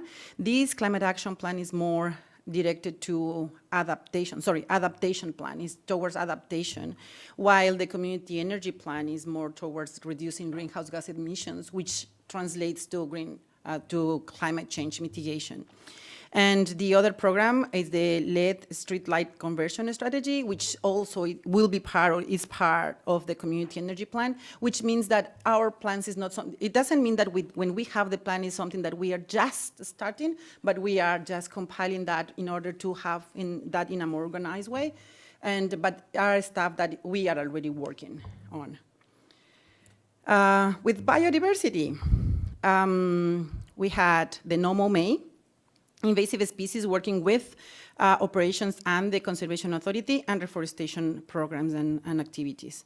So the proposed initiatives are to promote the appropriate control of and management of invasive species. A happy news for today is that I just saw the crew working on the silo for one more pollinator garden for EG. That's something that Parks, it was a discussion with Parks, then we spoke with the departments, and then Parks just took the lead, and now they are building that garden. Hopefully next year we will have lots of pollinators there. And also to analyze options to utilize road ecology. That is something that we will be working with the Conservation Authority, and facilitate an inventory, especially with species at risk in the town. And this is the funnier part for me, the outreach part, where we are going to develop an outreach and education program. And this is going to be linked and tied to the other initiatives that we have. And one key component, one key component of this program is the, I hope you have in your documents the calendar. So there is events or campaigns that are going, like we are proposing to have. It doesn't mean that we are going to have an event, because we already have a lot of events, but it's campaigns that the Environmental Advisory Committee can lead, or that we can lead, messages to the community, and also teaming up. Please think of this strategy as a way for us to have a like kind of an album of list that when we have the opportunity, we have that ready. And we say, this is something that we have in mind because it's something that the community and the town care for. So, sorry, there is one slide missing here, which was the calendar, but then we go to the next steps and what simple actions we can start taking that is not going to take like a lot of time, but it's going to make difference, especially when we are showing, when we are leading with example to the community. So one of the things that we can start working on is the corporate waste reduction policy. And you see the little water fountain there. We need that, so I will be coming back to council to ask for some money for a water fountain. Also, the the corporate energy plan is something that I already, is it me? It's something that we are already working with, and I started doing the corporate inventory for energy, and you will have a report back, I won't promise when, but soon. But also with this energy plan, the idea is to find ways that in our day-to-day lives we can reduce the energy that we use. Sorry, and the image there is because I like fans, and probably that's how I look when I have a fan in front of me. So for the next 3 years, this is where we are proposing to go. It's already in our planning. We have already that going on. The environmental strategy today. The environmental outreach program is something that we are going to start working as soon as council decides to endorse this strategy. The water conservation strategy, community energy plan, the update of the development standards, and the climate adaptation plan.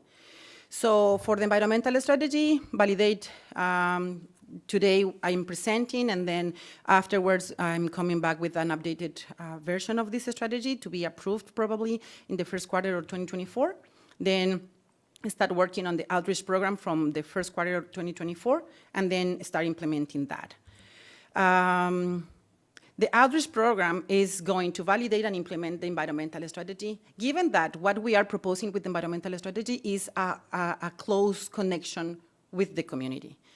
It doesn't mean that our operations are going to change. What we're doing in operations, of course, is going to continue, but what we want to do is to not only showcase what we do in operations and showing the community that we are being responsible, but also taking the community probably kind of from the accountability point of view. This is what we're doing, and this is what the community can help us to improve also.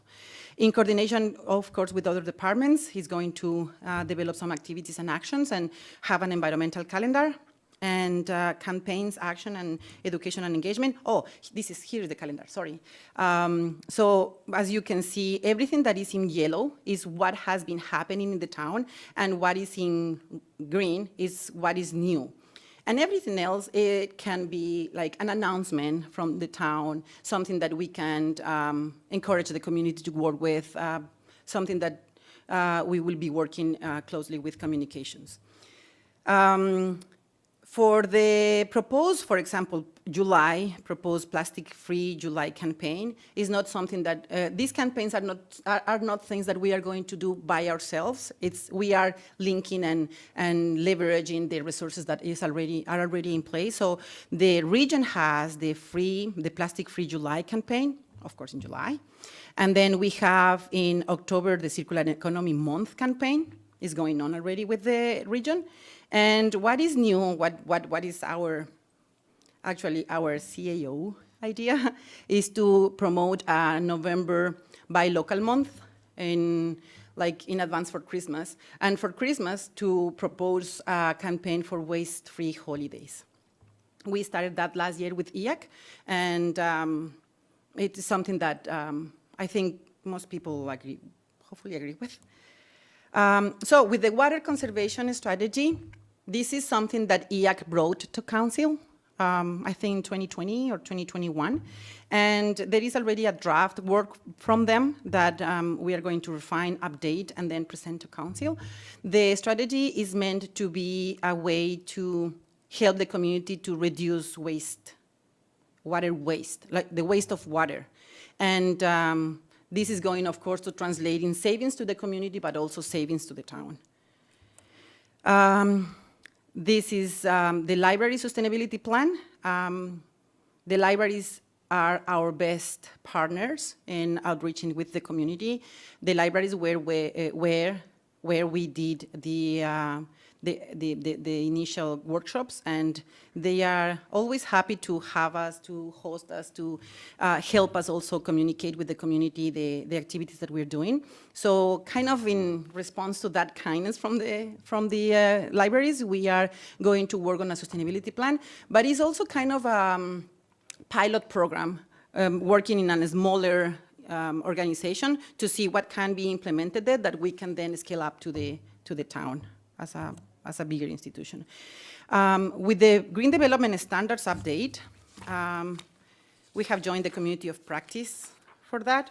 But I have here a couple of, I don't know if questions is the right way of saying, but more than updating the standards, I have to recognize that the standards are up to date, most of them. Probably we have to include things here and there, of course, because the last update was in 2018. But more than updating the standards is ensuring compliance. However, we need to take a step back and ask ourselves what compliance means. And we need to first assess if there is a compliance problem.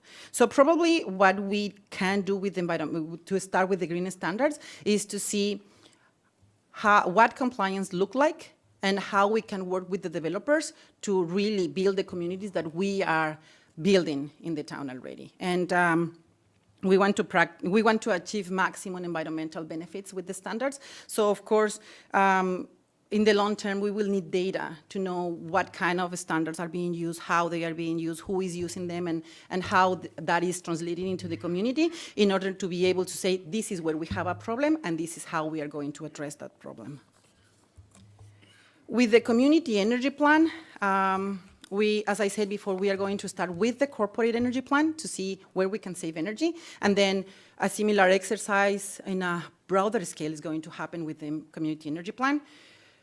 There's going to be a lot of research, and as I said before, every time that I talk about this, I just feel like, it's fun, I won't lie, I like this, and I don't want you to know that I will do this for free, so please forget I said that. But we are already working on the climate neutral software and training. I'm getting that training. At the moment, I'm getting the training for the corporate inventory that is going to translate in the coming months into the community inventory. With the climate action plan, we want to know first, in 2024, is again a lot of research. And so we are going to define first the risk and vulnerabilities. Is going to be heavy, but we also have resources here, and the province just released the climate impact assessment for the province, and it's very relevant to municipalities, especially rural municipalities, so we are going to also leverage that. which means that we are not starting from zero on all this, and we are going to save a lot of time and most probably money to have our climate adaptation plan. We have already reached the health department from York Region.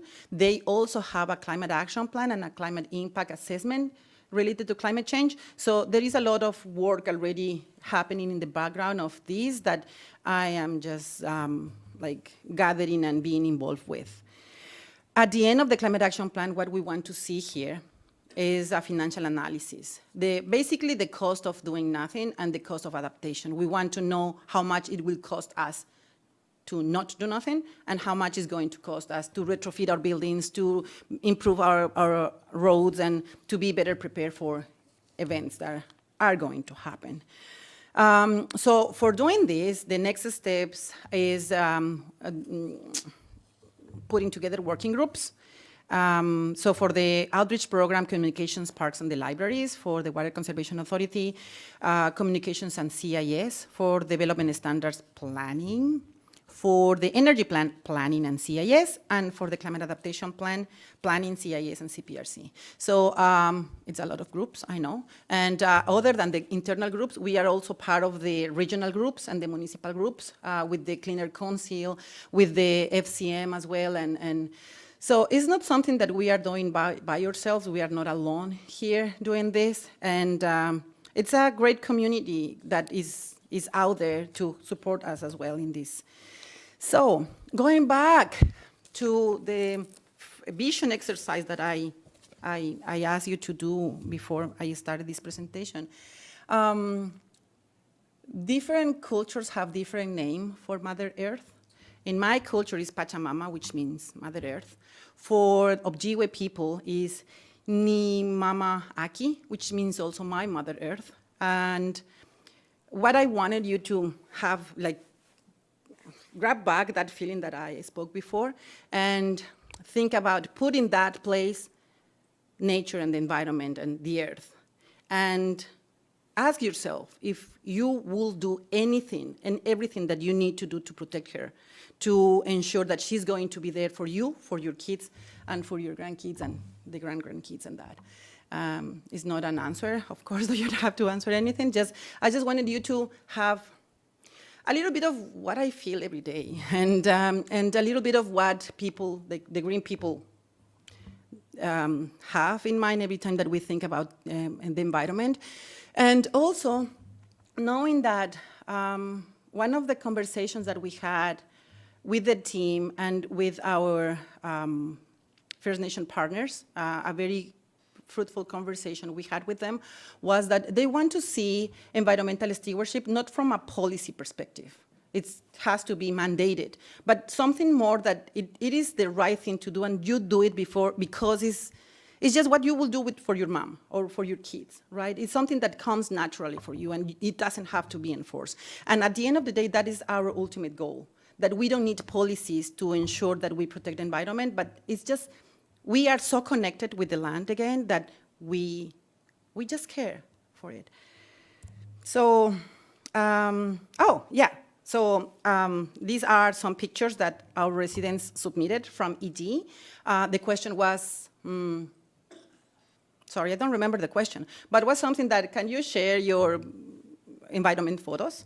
And these are, this is Lori King's 85 years young mom picking trash from the road. And we have these, I think, beautiful photos from the community. Most of them were fond photos. And it just amazed me how people can think about the environment. The message that we want to bring to our residents is that the environment is not that far away concept that you go once in a while to visit. Is what you eat every day, is what you drink, is what you breathe every second. And if we can get that message to the community, yeah, we all breathe air, so I hope it's not going to be something very daunting or difficult to do. So yeah, this is the strategy, the draft. So thank you for your attention, and please, any question? Thank you, Ms. Ross. That was very comprehensive, and I appreciate you clipping through it at a good pace. So, anyone from council have questions they'd like to ask? Councillor Foster, go ahead. Thank you. Not a question, but more of a comment. When we go back to page 8 of 42 of your presentation, it's the opening of the Nature-Based Climate Solutions Summit. And I think we should consider, once you get back to finding it there,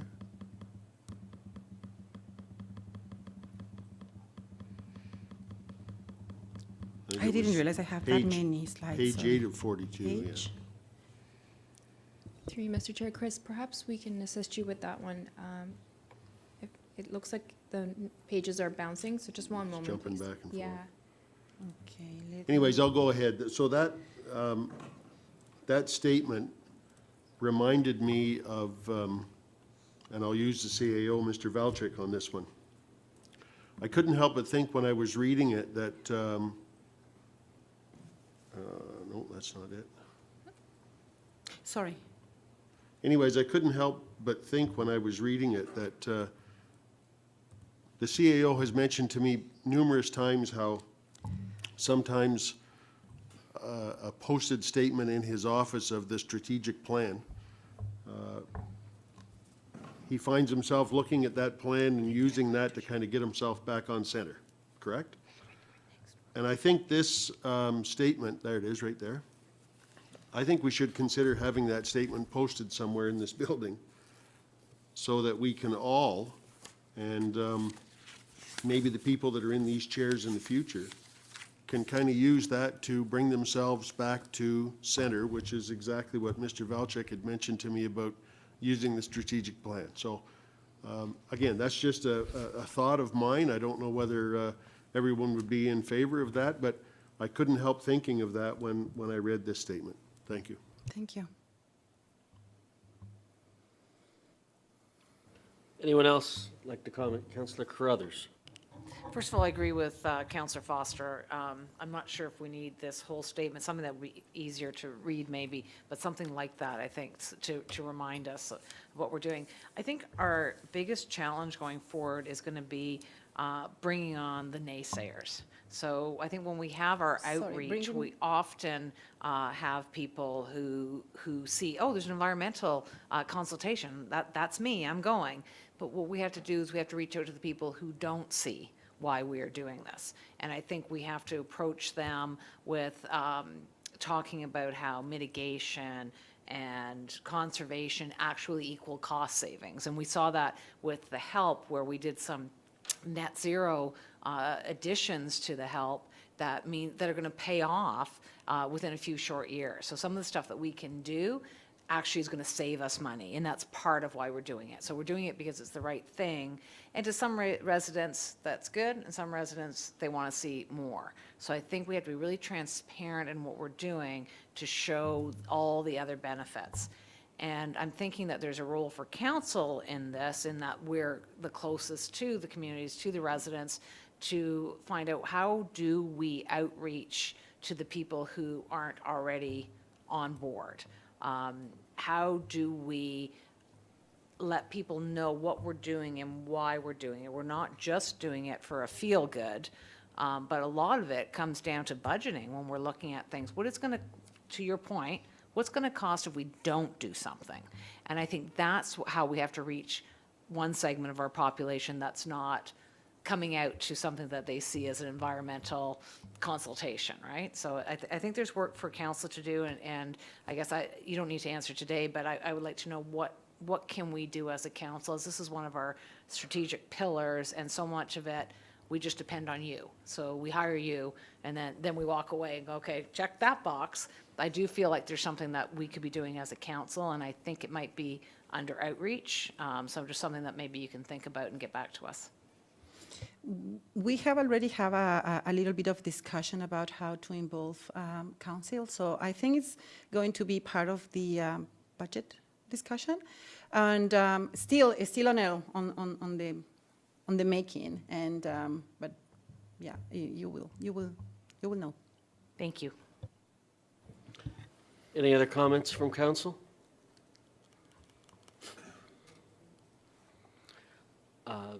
Thank you very much for this.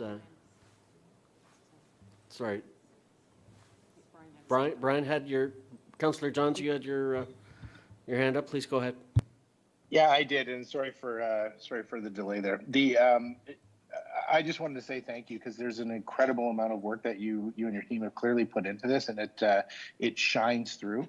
And I just want to thank you for your passion because you clearly are demonstrating your heart in your work. So thank you.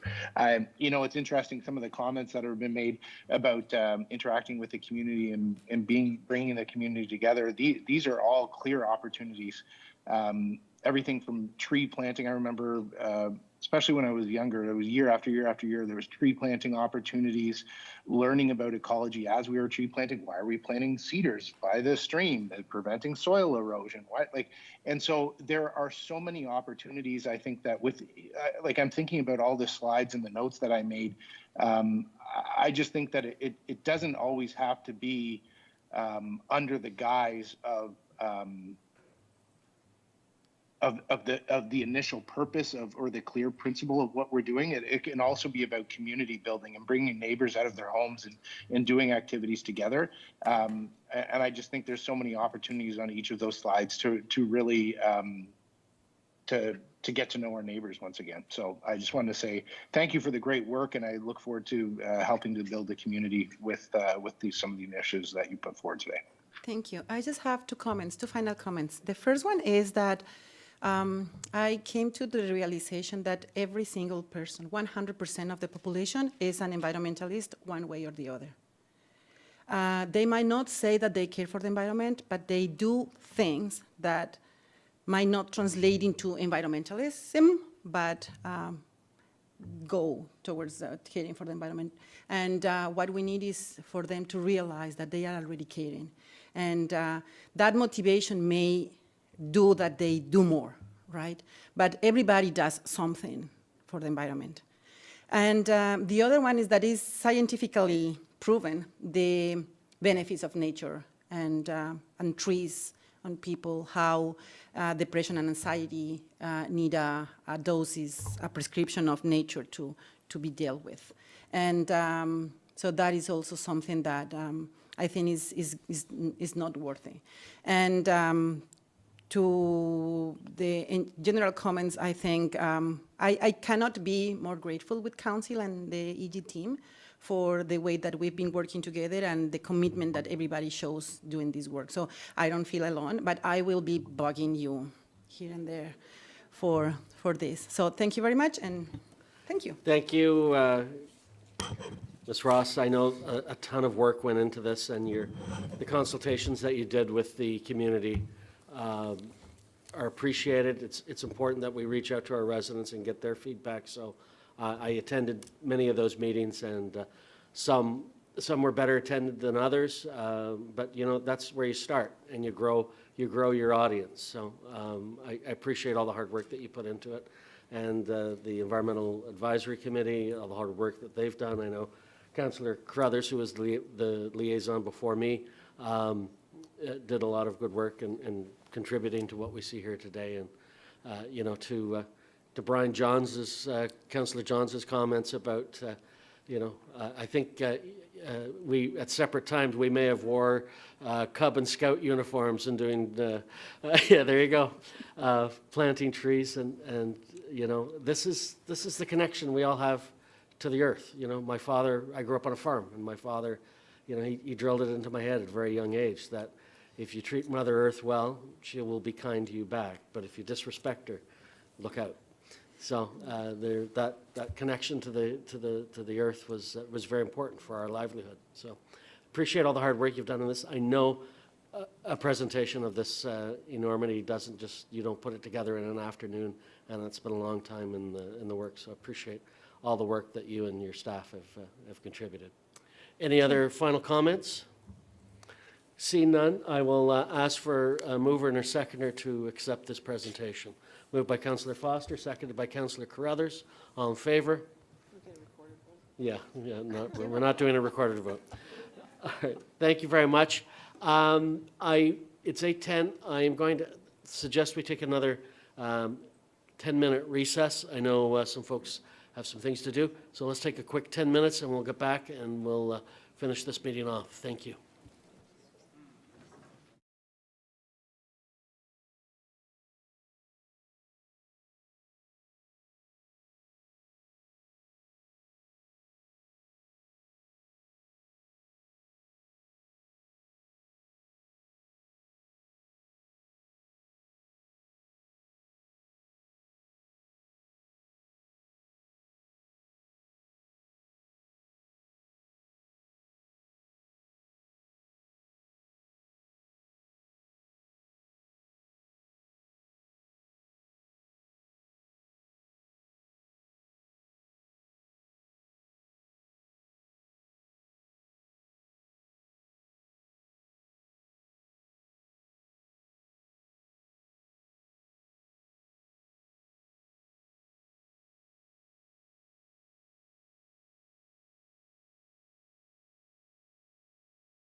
Okay, welcome back.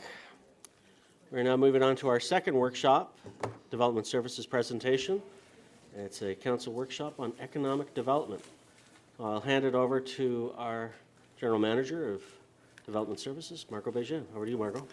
Thank you, through you, Mr. Chair. It's my pleasure to introduce our Manager of Economic Development, Brendan Kenny.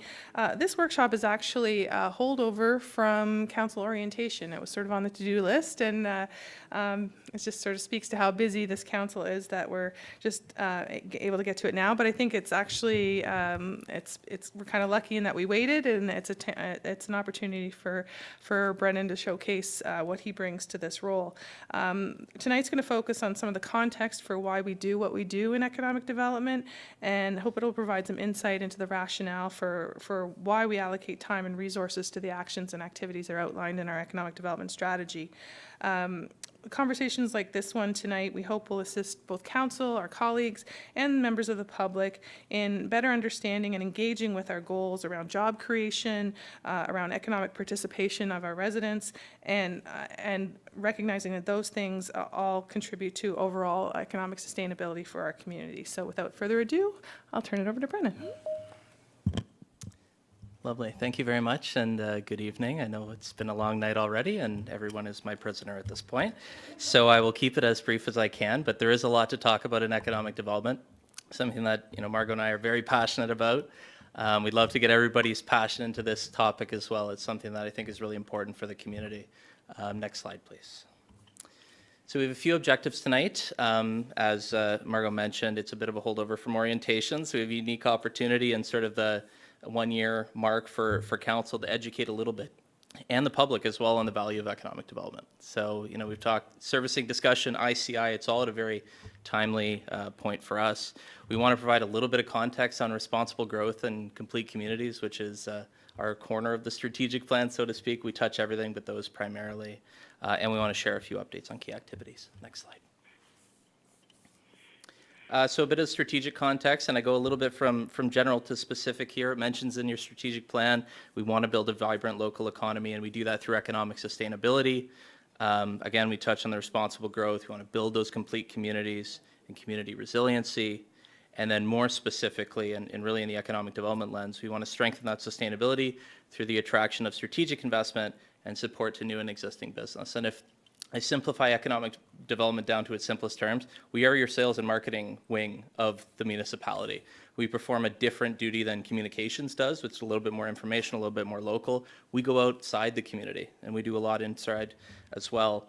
And the statement there talks to the two sides of our business, essentially. So we've got one that leads into the other: investment attraction, investment readiness. We get into a technical part with planning and building and engineering. That's why we're in development services. And then the ongoing support of our business community through what I'll sort of short form BR&E, business retention and expansion. Next slide, please. There's also a bit of context. We have our strategic plan of our own, which goes to the term of council as well. And there's 5 key things in there. So I mentioned the two sides of our business. That's in there. Entrepreneurship development, part of BR&E. So a damn paper towel on one end and dry another. Sure, we'll shut that. The point 3 and 4 are tied together. Investment readiness, infrastructure leads into investment attraction. We need to be ready to accept that investment. And then the 5th one is enhanced communication. That could be with our business community, with our residents, with our investors, our clients, our landowners, realtors, site selectors, and everybody that we deal with on a daily basis. And then you'll note Advantage EG and the Business Advantage. This is our economic development branding. I know a lot of communities that would kill for a 2-letter thing. So like TO has it, we have EG, and I think we'll brand our programs accordingly. Next slide, please. So talk a little bit about complete communities. There's some benefits from an economic development perspective. Certainly we want a more balanced tax base here. We've talked about in the servicing discussion what ICI does versus what residential does. There's that opportunity. We want to bring that here. Certainly we want to work on infrastructure support. We are internal advocates, and we are advocates for our own community. And so things like broadband are critical to investment readiness. I'll talk about that a little bit later. And a connected community. So I'm going to have some data on living and working locally. It's quite striking. And it leads to things like what you see on the screen. You know, if somebody's living and working, no commute, well, that's increased volunteerism and engagement. Suddenly they're the coach of their kid's soccer team at 5 p.m. when they would be on the DVP. You know, we've got improved mental health, obviously spending less time in the car. We talked about the environmental impacts earlier, you know, greenhouse gas emissions and others, and cost savings for our residents and for us as we're serving that. And it's all tied to strategic priorities. Next slide, please. The other side, which is more obviously tied to economic development, is the responsible growth piece. And, you know, we talk about development projects, again, that ICI versus residential, work really closely with planning and building. We like to be the first point of contact if we can for those ICI opportunities, you know, so that we can do that due diligence with them.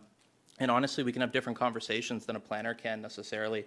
The planner generally deals with an application that's in front of them and maybe does a bit of brainstorming on the side, but we can take them right from East Gwillimbury is something you've never heard of before and bring them right through the process to a specific parcel of land and then eventually jobs into the community. We really focus on the high value job creation. So East Gwillimbury, as we all know, I actually had a consultant work in our community profile say 44%, is that an actual growth number? Like they couldn't quite believe the growth that East Gwillimbury is experiencing. And it is significant. So for us, you know, population-based services, retail, service-based stuff, that generally comes with population growth. Of course we support it. Of course, you know, we're there as that ear for them. But we don't necessarily have to do a whole lot to attract Popeyes, a Dollarama, you know, those sort of standard things that you would see in that. We love those businesses, we'll support those businesses, but it's not necessarily the focus of our investment attraction. We focus on that high value job creation. I'll go through that a little later. We want to have increased economic participation. That's workforce, that's, you know, people spending money at home and sort of the engagement into the local community. And we want a more streamlined development process. We want to be yes-centric. We want to get people to yes and work with planners and builders on how do we serve as clients. And I talk a little bit later in the presentation about we are in a competitive environment and economic development is very different from a lot of the business units that a municipality creates, right? To go to a marriage license, there's one place to go. To get a building permit, there's one place to go. A planning application, one place to go. There are 444 communities that would love any of the investment that comes to EG. And so we have to compete with them.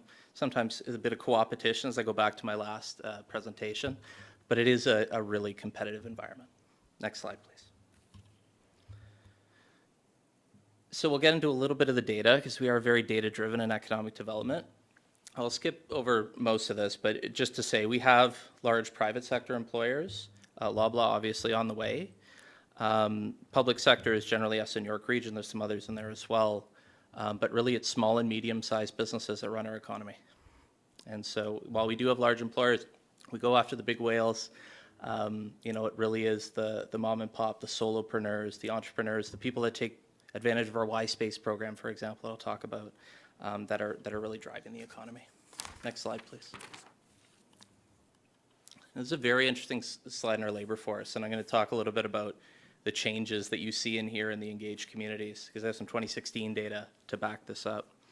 So for the first table, you've got your total labor force. This is 2021 data, so understand this is within the pandemic, and that'll come up in a second. 16,700, that represents 100%. And for fixed place of work, that's generally I go to an office every day, and it's consistent.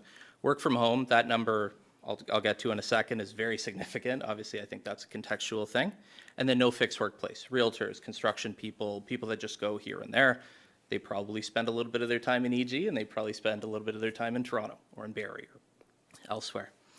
The second slide gets into just that first number, that fixed place of work, so about 9,000. And of those 9,000, only about 1,800 work locally. There's not a whole lot of local live and work people in our community.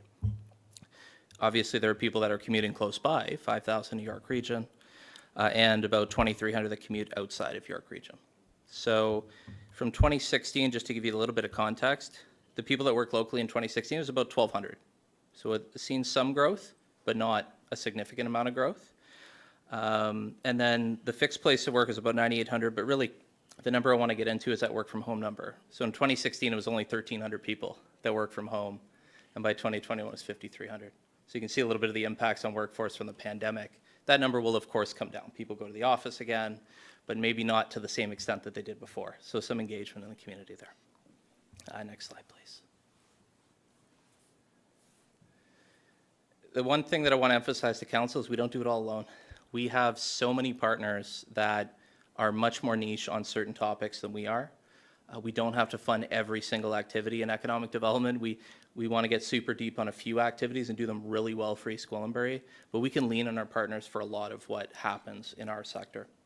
So I won't name them, specifically, but, there are regional partners, there are provincial partners, there are federal partners. We don't have a ton of local partners, I will say. That is a bit of a gap.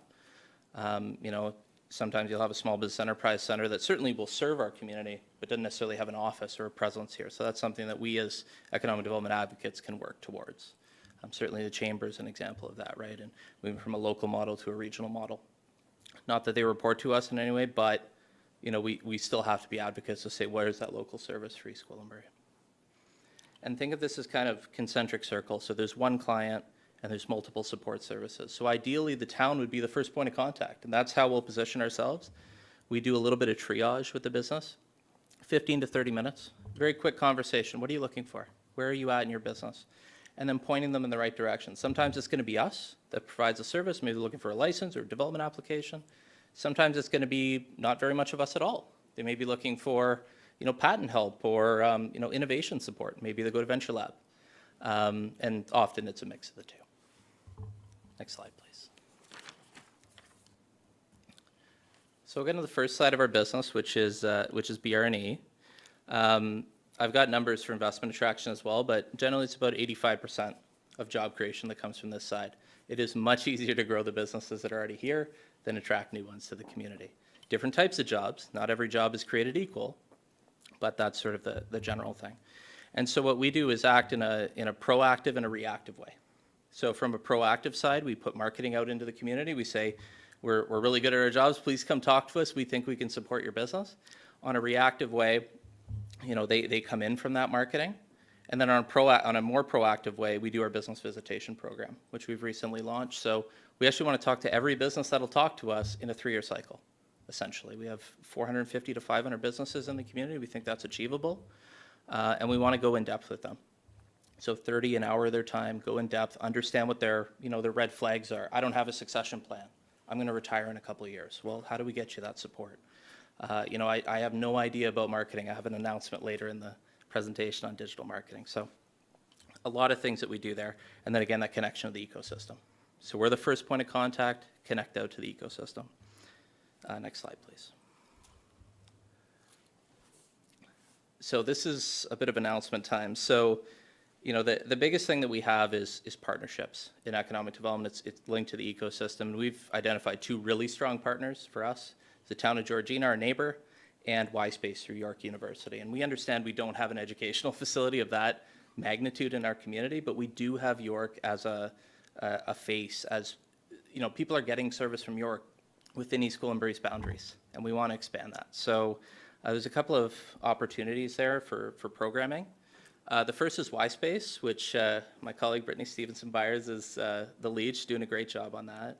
We've put $50,000, council's made that decision to invest that to 2026. That $50,000 that you've made the investment in leverages over $400,000 from other parties.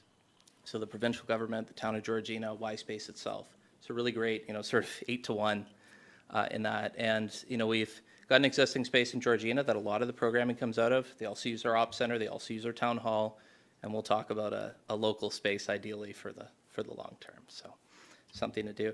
And then on the other side, which is a new announcement, we were just able to procure $20,000 to March 31st of next year, which is hopefully just the start of something bigger for Digital Main Street, which is something that was a bit of a gap in our community.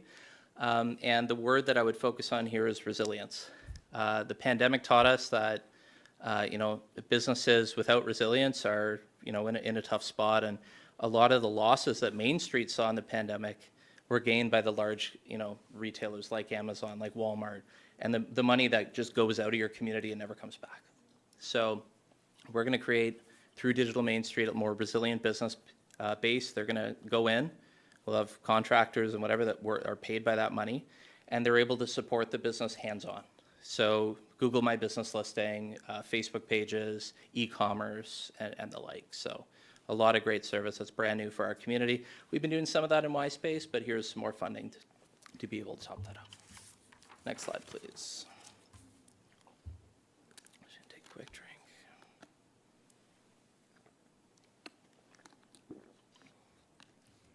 All right, so some of you are pictured here. We figured we'd get you in the presentation. I'll skip over downtown and just sort of talk to the slide. We want to celebrate business successes. And it's something that we want to create content of. We want to do case studies and social proof to say, look at this business. They used our services. You should too. And we want to tell the story about how Rona Plus is, the biggest store in that entire chain. That's something that I think is noteworthy for us to tell to the community. And it's also a bit of a lighthouse for other investment. You come here, the business, the locals will support you. So I know it was a little bit of a different opening. I think a chainsaw came out. And so we sort of split it into two phases. We largely have council go out to celebrate, be that public face, and then we come in and before or after, we have a more in-depth conversation with the business. So we do it on business visitation. We spend an hour with them. We have a welcome package. We do all these things so that we can really learn and build relationships. Because that's really our biggest thing is building relationships. And then to go back to the downtown modernization, so that's something we have in our budget. We're working through a downtown plan. Obviously, revitalization is happening in a couple of our downtowns. We certainly want to target all of them. We want to have that business visitation, and there may be potential actions that come to council because of it in learning what they want. Do they want representation, for example, or do they want a unified group to come together to talk, to the municipality? There's BIA opportunities, there's other things, but it depends. So we'll go through that. Next slide, please. So that's the first piece of our business. Second piece of our business is investment attraction, and it's a continuum. And so I basically brought the continuum up here. I'll explain it briefly, but we'll go through it in more detail. So where you're starting is basically where we're at right now, which is kind of investment readiness. We jump around this all the time because we have development applications that come in. We don't do a thing and they come in, but there are some that will not come in without our support. So that investment readiness says, you've never heard of East Gwillimbury before. How do we get you educated? How do we get you interested? And we have to paint a really wide scope to be able to get a few leads in the door. So we'll talk about that in a second. The investment readiness leads to the attraction, and that's the lead generation. So we go to a trade show with York Region. We send digital marketing out. We use InMail on LinkedIn and send to business owners and entrepreneurs and whatever to generate interest in our community. And it comes in from elsewhere too. The province sends us stuff. The food cluster sends us stuff. There's a few others through that. And then it goes into lead nurturing. So again, us getting deeper with the business and helping them understand what's the value proposition. Why are you coming here? What piece of land is interesting to you? And then eventually you get into that due diligence where you're talking about one piece of land. You talk about the development charges, you talk about the taxation, you talk about the development process. And then you get into the actual development process, which is not where we live. We are non-technical, largely, again, sales and marketing. And the builders, the planners, they come in, but we still hold the client hand as we go through it. So we might unstick a process, or we might clarify for both sides. We might help them understand what development is. So we'll talk about that in a bit. And then we go into the ongoing support. So eventually they are just a business in our community. Or if we were dealing with a developer, we might have 6, 10, 15 businesses that come from that development. So now we have to put on our BR&E hat and support them on an ongoing basis. Next slide, please. So this is where the remaining 15% of job creation comes from.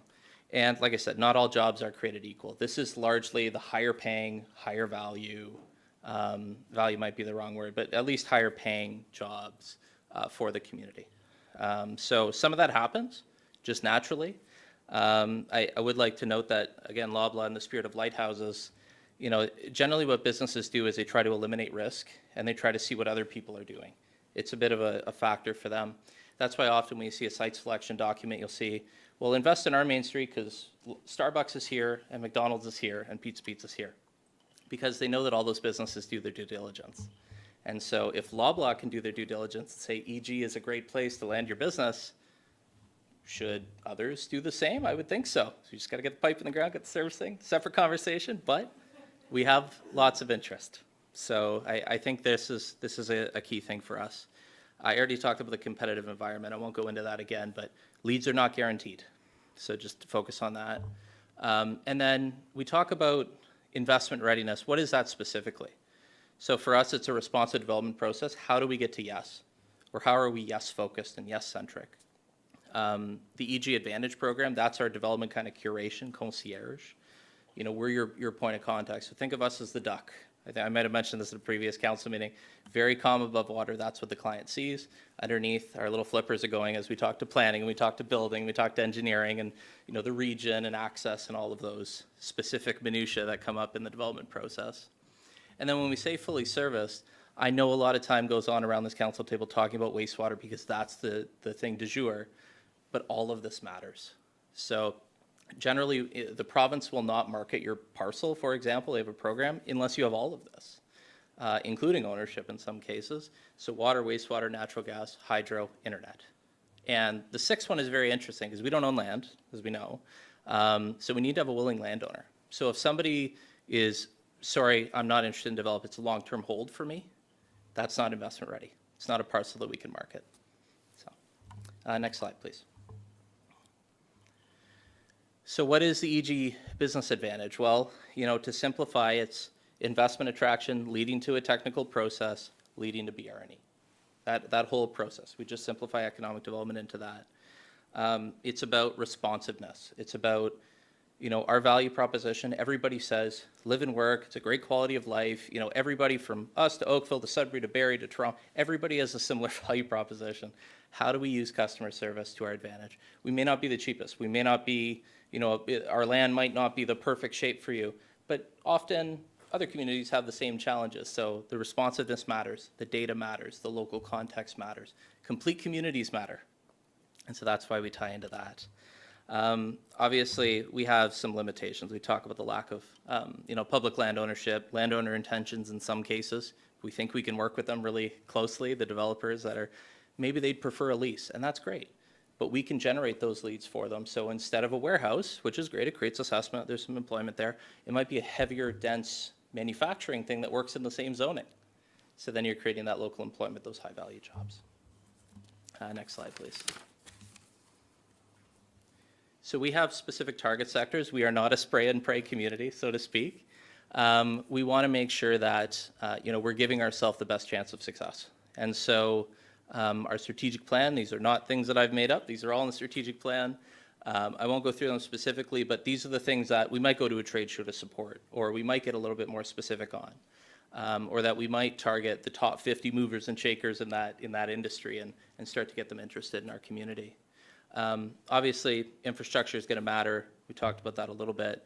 And then promotion of our value proposition. So we're on the 404, we're close to Toronto, we're the fastest growing community in Canada. That's really great, but it's also responsive team, you know, development process is strong, supportive council, you know, people that want to celebrate when their business comes here. So they see that content, that social proof that we put out that says 5 councillors showed up to the Rona Plus opening.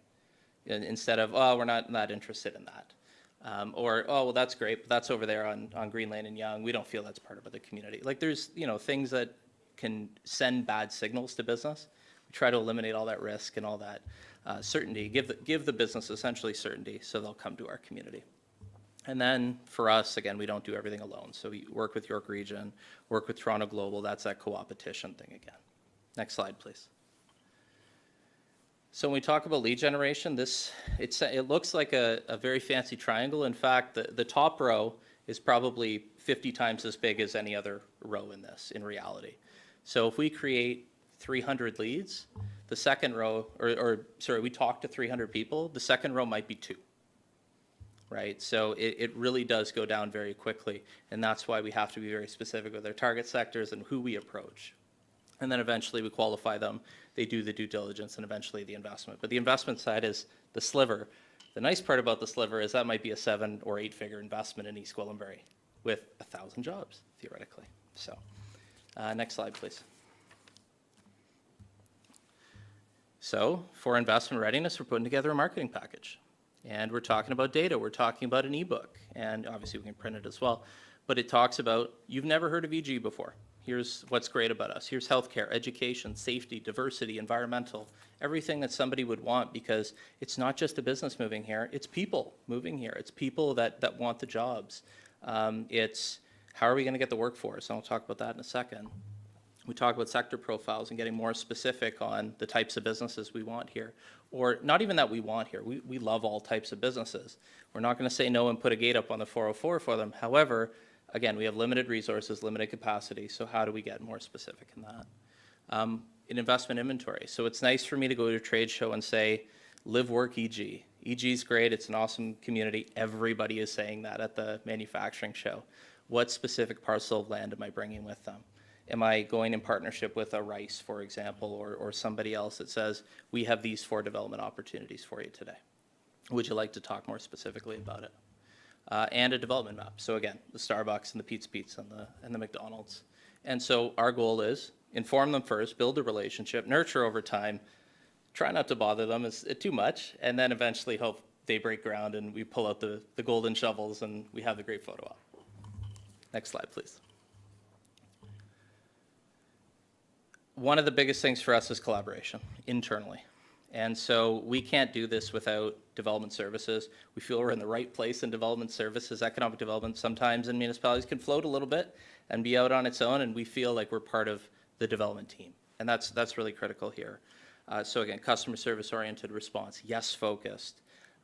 We'll be that first point of contact. And now, when the planners get a lead, it's, hey, let me introduce you to Brennan, let me introduce you to Brittany. They're going to have a conversation with you. And what does planning get out of it? Well, they don't have to deal with tire kickers and the like, as we used to sometimes say. And they're going to get better applications out of it, right? We're going to have very, very specific applications that they have gone through, and they're not on an obvious agricultural piece, but they've submitted the application and paid their $900. And now they're at the Development Review Committee, and everybody's saying, can't really do that. It's going to be very difficult for you to build in the Greenbelt. Have you considered something else and maybe talk to economic development? And I believe that's happened probably more than once. Next slide. So that kind of ends investment attraction. To kind of wrap up with a couple of quick fire things. Workforce development is something that we want to focus on. This is a generational challenge. We are not going to job fair our way out of a workforce challenge. Everybody has the same challenges. Housing obviously is challenge number 1 for that. We ourselves in economic development don't deal in the housing sphere as much. We deal with the things that you see on screen, and it starts with data. So let's understand, what is our local workforce and what's our regional workforce? No business has 100% of their employees come from the local community, so we need to understand that sort of 30-minute drive time as well. Commuting patterns, who's coming into the community, who's coming out of the community, where are they going? Who's coming into East Gwillimbury for work? And does that create an opportunity for our local residents to take some of those jobs potentially? Or get those people up? Growth is happening, no matter what. That's the sort of thing on the bottom here. We can talk about human capital as well. It's not the right type of people. It's the people that fit within the values proposition and the key sectors that we're targeting. What type of workforce do they need? If they need CNC machinists, then let's target people that might be in that industry, for example. And so for us, programming partnerships and understanding we don't have to do all of this alone. We have Employment Ontario. We have a workforce planning board. We have a bunch of things. How do we work? How do we not duplicate? Use our limited capacity? The worst thing in the world would be to create a workforce strategy that's longer than the economic development strategy, and we have no capacity to implement it. So we want to help understand that as well. Next slide, please. Marketing communications is big. Again, we're the sales and marketing arm of the municipality. So for us, we haven't had a natural outlet to talk to our businesses other than face-to-face or sort of one-to-one. So we are going to be developing that. We're implementing a CRM right now through Salesforce and through ActiveCampaign, which is the marketing piece of it. And so we're going to build a business newsletter that should have hundreds of contacts on it before too long. And then we get bombarded with programs from the provincial government, from our regional partners, even from council from time to time. EG has its own programs that we want to share. Come on out to the environmental consultation because this is how it matters for your business. So we want to do that. Social proof I already talked about, and sort of proactive digital marketing. Next slide, please. I think we've talked about all this as well. So next slide, please. And to close, one of our longstanding members of our Economic Development Advisory Committee, George Schreiber, says, what gets measured gets done. And so for us, measurement is really important. We're going to be renovating everything about that in economic development. We are job facilitators. We don't hire anybody. We're not actually job creators, but we can facilitate other people to create those jobs. So jobs created is a an economic indicator, not necessarily a metric in our community. So if you split the two metrics, highly controllable, mostly internal. So we can control the number of interactions we have. Talk about Net Promoter Score. We want to measure when we go out to a business, would you recommend, EG's economic development or business advantage to a friend or colleague? And it's 0 to 10. You take your percentage of 9s and 10s minus your percentage of 0 to 6s. That's your Net Promoter Score. So minus 100 to 100. So you aim for a pretty high score. And then our newsletter, so engagement. And then there's the economic indicators, which you want to report to council on an ongoing basis so you can understand and make decisions, not just in economic development, but everywhere, on how the community is doing. What's our labor force? How is it changing? How is growth affecting our community? What's our ICI assessment percentage? A lot of stuff goes into that that's not economic development. What's our commuting percentage? Are we bringing people home? Are we creating those complete communities? And next slide, I believe, means we're all done. And thank you very much for your time. Thank you for your presentation. That was excellent. I love this stuff particularly. So it was well worth us staying late tonight. Anyone from council have a question? Councillor Johns, I see your hand up. Please go ahead. Yeah, thanks, Mr. Chair. And again, this is another passionate presentation for us, so you can tell that you're all in and you're caring about your role, so thank you for that. I just had a question. It was funny how you started and how you finished. You talked about measurement and you were talking about commuting patterns, and you made a call out. You verbally referenced 2016 numbers for commuters, but you didn't document it on the slide. And I noticed that you made the comment about the 1,200 people versus the approximately 1736 or whatever off the top of my head, and it was a 10.6 number. Is what the number of people that were living and working? I'm wondering, and I'm getting nods. Do you have what that percentage was in 2016? Like, have we improved as a percentage from 2016, or have we?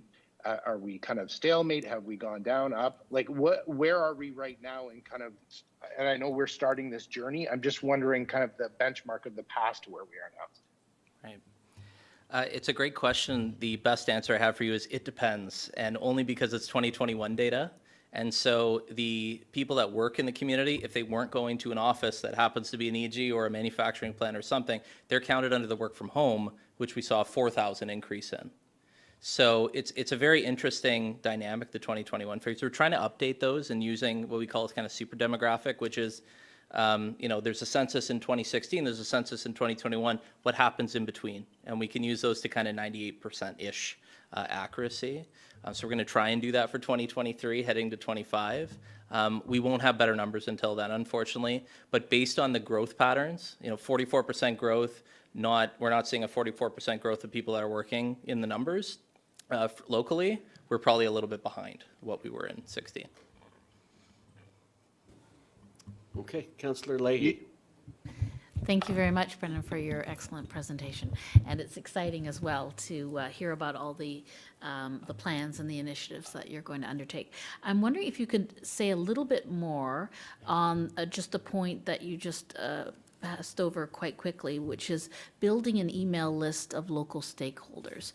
And so if I'm understanding what that says, it sounds like you're going to build an email business directory to support local businesses. And I'm wondering if this will include businesses of people who work from home. There are a lot of people who provide services and who make products, but they do it from their own home. So would that include people working from home? Absolutely. Supports anything from the solo entrepreneur that's just started, who's 16 years old and took advantage of, the summer company program through the Y Small Business Enterprise Center through York, to the, Technicore that has 150 employees and is working out of a large manufacturing facility. So we're here to support all of it. The programming and the information that we're going to put out is a bit agnostic, honestly, of sector or anything else. Whatever we get, we're going to flow to the business community as quick as possible. And so we're here to support it all. And one more question, as the council liaison for the EG Chamber of Commerce, which has recently merged with the Newmarket Chamber of Commerce to form what's called now the Central York Chamber of Commerce. How does that impact upon our local businesses in terms of our investing in local businesses, and what kind of an impact we will see from that investment if they belong to a larger organization? In terms of funding, there's all kinds of aspects that and questions that come to mind because of that recent merger. So how do you see that recent merger, both short-term and long-term? And it's the long-term I'm concerned about in terms of advocating for local businesses here at home. Right. It is a moving target. Maybe you have something to say before. Certainly. I mean, I can, through you, Mr. Chair, I can try to tackle that a little bit. I think Brennan touched on, the importance of business serving organizations, and we do have a bit of a gap in terms of, the sort of a local ecosystem of business serving organizations. It's sort of, early days with that merger to know what that's going to mean in terms of how they're able to support local businesses. I don't think it changes our vision as a municipality in terms of what we do, but it may mean that we need to sort of prioritize our efforts around if there is an interest in establishing a business improvement area, for example, and those types of structures that would allow businesses to access additional funding resources and additional programs and things like that. So I think, it behooves us to sort of monitor how our businesses are being served through that, but recognizing that their one sort of function is typically around advocacy, and locally they did provide some training opportunities, but we have number of other partners that are also available to provide supports and perhaps have been underutilized historically. So I think one thing we can do is provide some bridging and connect people to those resources that already do exist. Okay. Councillor Johns, did you have a follow-up you wanted to ask to your other question? No, it was in jest and not needed at this time of night. It's all good. Very good. Any other questions, Councillor Roy DiClemente? Thank you, Mr. Chair. Through you, I just wanted to advise that the reason why I wasn't at the Rona Plus opening was because I was actually in an Economic Development Advisory Committee meeting. So I was still doing the work. I did want to let members of committee know, or members of council know, that our EDAC is also very eager and keen to support. So where there may be a gap with respect to the Chamber of Commerce, that remains to be confirmed, but certainly our committee is engaged and excited to support the work that Brennan and Brittany have been doing. And they at that meeting they also said that they wanted to support the business visitations and help with those 150 contacts, just to make sure that goes faster.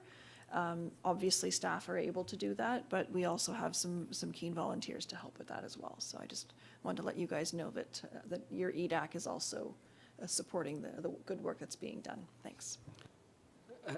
Thank you, Councillor. Having worked with EDAC myself last term, I can second that, and I also want to reassure you that no one was judging you for not being present. We all live busy lives and can't be at everything. So. For myself, I really enjoyed the presentation. Your talk about being data-driven is music to my ears. Coming from, business development in the insurance industry, we were very data-driven. Many of us slept with our Excel spreadsheets under our pillows at night because we relied on the data so much, and it's very telling. I'm reminded of a story of when Toyota was going to set up in Woodstock.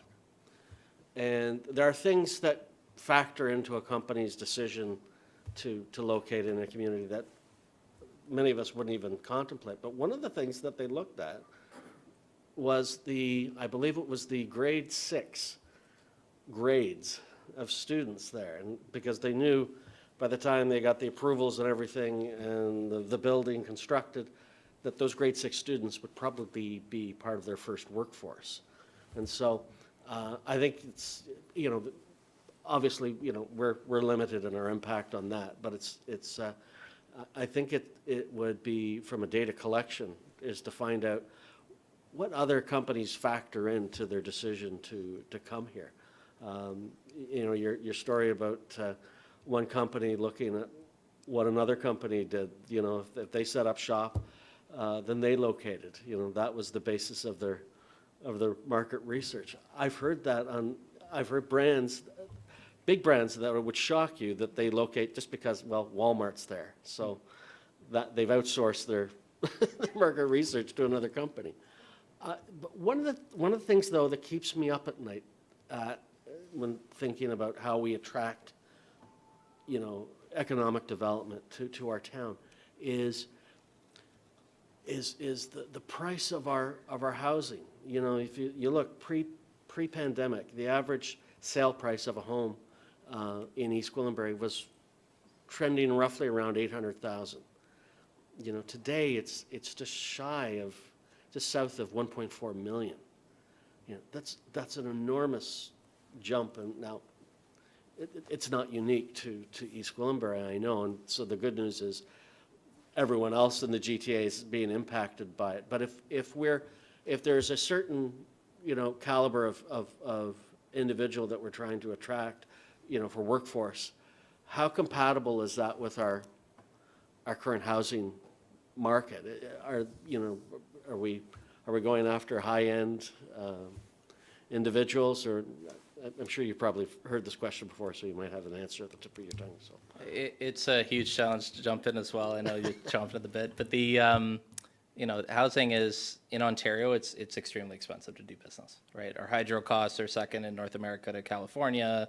Housing is extremely expensive, and it can be a real challenge when you're talking about foreign direct investment. Often what we talk about is, how do we, say it off the record in a council meeting, steal from Toronto a little bit? Because then you have an advantage actually in housing prices, but housing is going to, it's a generational challenge just like workforce. And so for me, it's how do you, create the complete communities to be able to support the amenities. And then you've got, the trailing spouse, man or woman that, has maybe a job in the city, and maybe somebody's come up and they have an opportunity in York Region. Well, then there's an opportunity that, you didn't have before, the children of the family, and it kind of floats from there. So with growth, well, there's a challenge. Margot, did you want to jump in on a couple? Through you, Mr. Chair, thank you. Yeah, I think that it speaks to a lot of the discussions we're having around diversity of housing stock, having purpose-built rental, having some other options, and diversifying the housing market. And I mean, typically economic development, when you're talking about attraction, it's all about solving problems and working backwards from, if I want you and your family to live here, what needs to happen to make that. And so there are a lot of factors that economic development doesn't control, but I think it does sort of